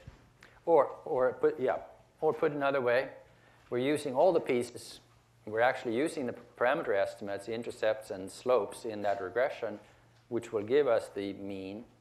But we're starting from the model parameters, model estimated parameters. But the quickest way to say it is that, yeah, we're using what's in Tech 4. We're not doing a plot for intercepts only of the growth factors. So in your equation to do a trajectory plot, your intercept would be 50.2. Which slide are you on? Can you say that? I'm looking at 96. 96? 96. So your intercept, your first value in your equation for your intercept is 50.22. Yeah, 50.22. That's right. We're not using 38. We're using 50. Okay. Exactly. That grounds it. So if you use 38, it's wrong. Yeah. Right. Yeah. Using 38 would say, what's the growth look at for people who are males and have mothers with no education and no home resources, so 0 values. Okay. But that's a good question. Yes. On slide 90, when you had all the different covariates, Right. Slide 90. do you recommend adjusting the p-value, or because you're estimating them all at once, can you just go with the p-value given? Well, it's the same as in regression. So the question is, should you go with the individual? If you want to look at significance of these covariates, should you go with each individual p-value or what? There is the alternative that you may want to test all 3 being 0 at the same time. And you can do that by using model test. Model test can be specified to say that all 3 coefficients are 0 at the same time. So that would give you a different p-value. But I would say whenever you're doing a lot of tests, then you need to keep in mind that you need to be a little conservative. You know, and I mean, I would never, like if I got 1.96, you know, like say, oh, it's significant, you know. I would always be conservative when I was doing any kind of multivariate analysis, because you do have the Bonferroni correction issue to deal with. So basically, any issue related to regression, you need to take into consideration, because Mplus, all programs they're regression based. I mean, in Mplus, you're either having a set of, you're estimating a set of simultaneous regression equations. They can be all linear. Some of them it can be linear and probit and logit and log rate and whatever. But it's all regression, and so all regression issues apply. Multicollinearity, you know, Bonferroni correction, outliers, name a few more. Okay, but so you always have to take that into consideration. Suppressor effects. Ah, oh, that's worth 3. All right, more questions. Would anything be substantially changed in what we discussed if we were dealing with the covariate that was a randomized intervention? So what about covariance with the randomized intervention? We will have a special section on that in the afternoon, but I would say the answer is no. If the covariate treatment control dummy variable would be like female here.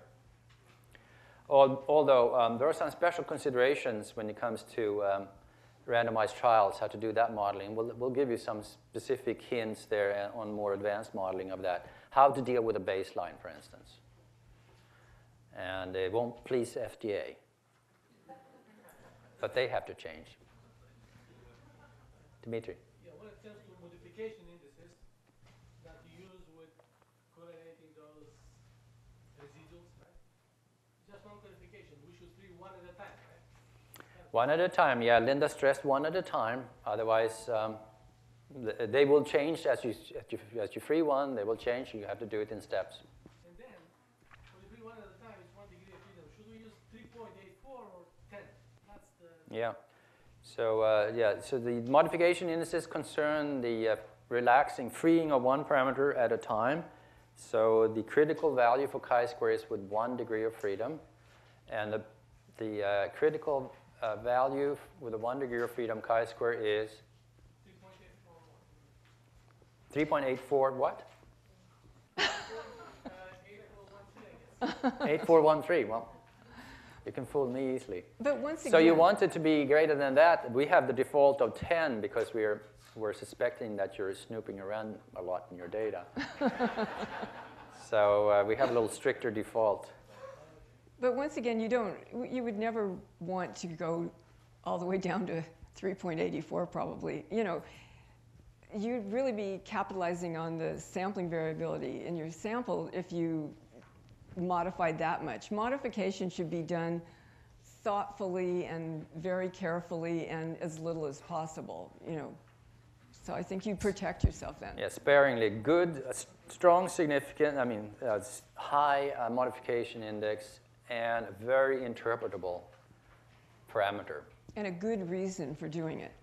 Same thing. Well, there goes research. All right, more. Just a quick question on page 68. 68, okay. You have an achievement growth model, assuming that these are observed variables from an IRT estimated theta value. When you do that estimation, you get both their observed theta value as well as an estimate of the error in the estimate of the test. Can you fix those residual variances to that observed value that you would get from a program that would give you the theta value? So the question is about the outcome here. And the question is, these scores are obtained by IRT, item response theory, where they estimate essentially factor scores, say ability scores, which are called theta. So the factor scores are called theta, and they are estimated, and they're estimated with a certain reliability or standard error. And the question is, can you take that unreliability or imprecision into account when you go to this modeling step? And the answer is? You can, But I don't know whether it's, you just want to know if you can do it. Right. Yes, you can.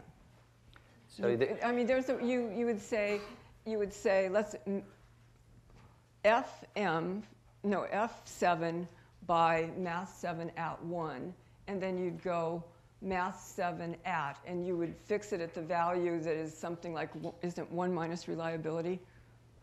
So yes, and it's in the topic 1 course handout. I actually think it's slide 41. I may know it by heart. we have to quit doing this. It's scary, but it's somewhere around there. So it's called a single indicator situation where you fix the reliability. You can't estimate it. You can fix it if you know it.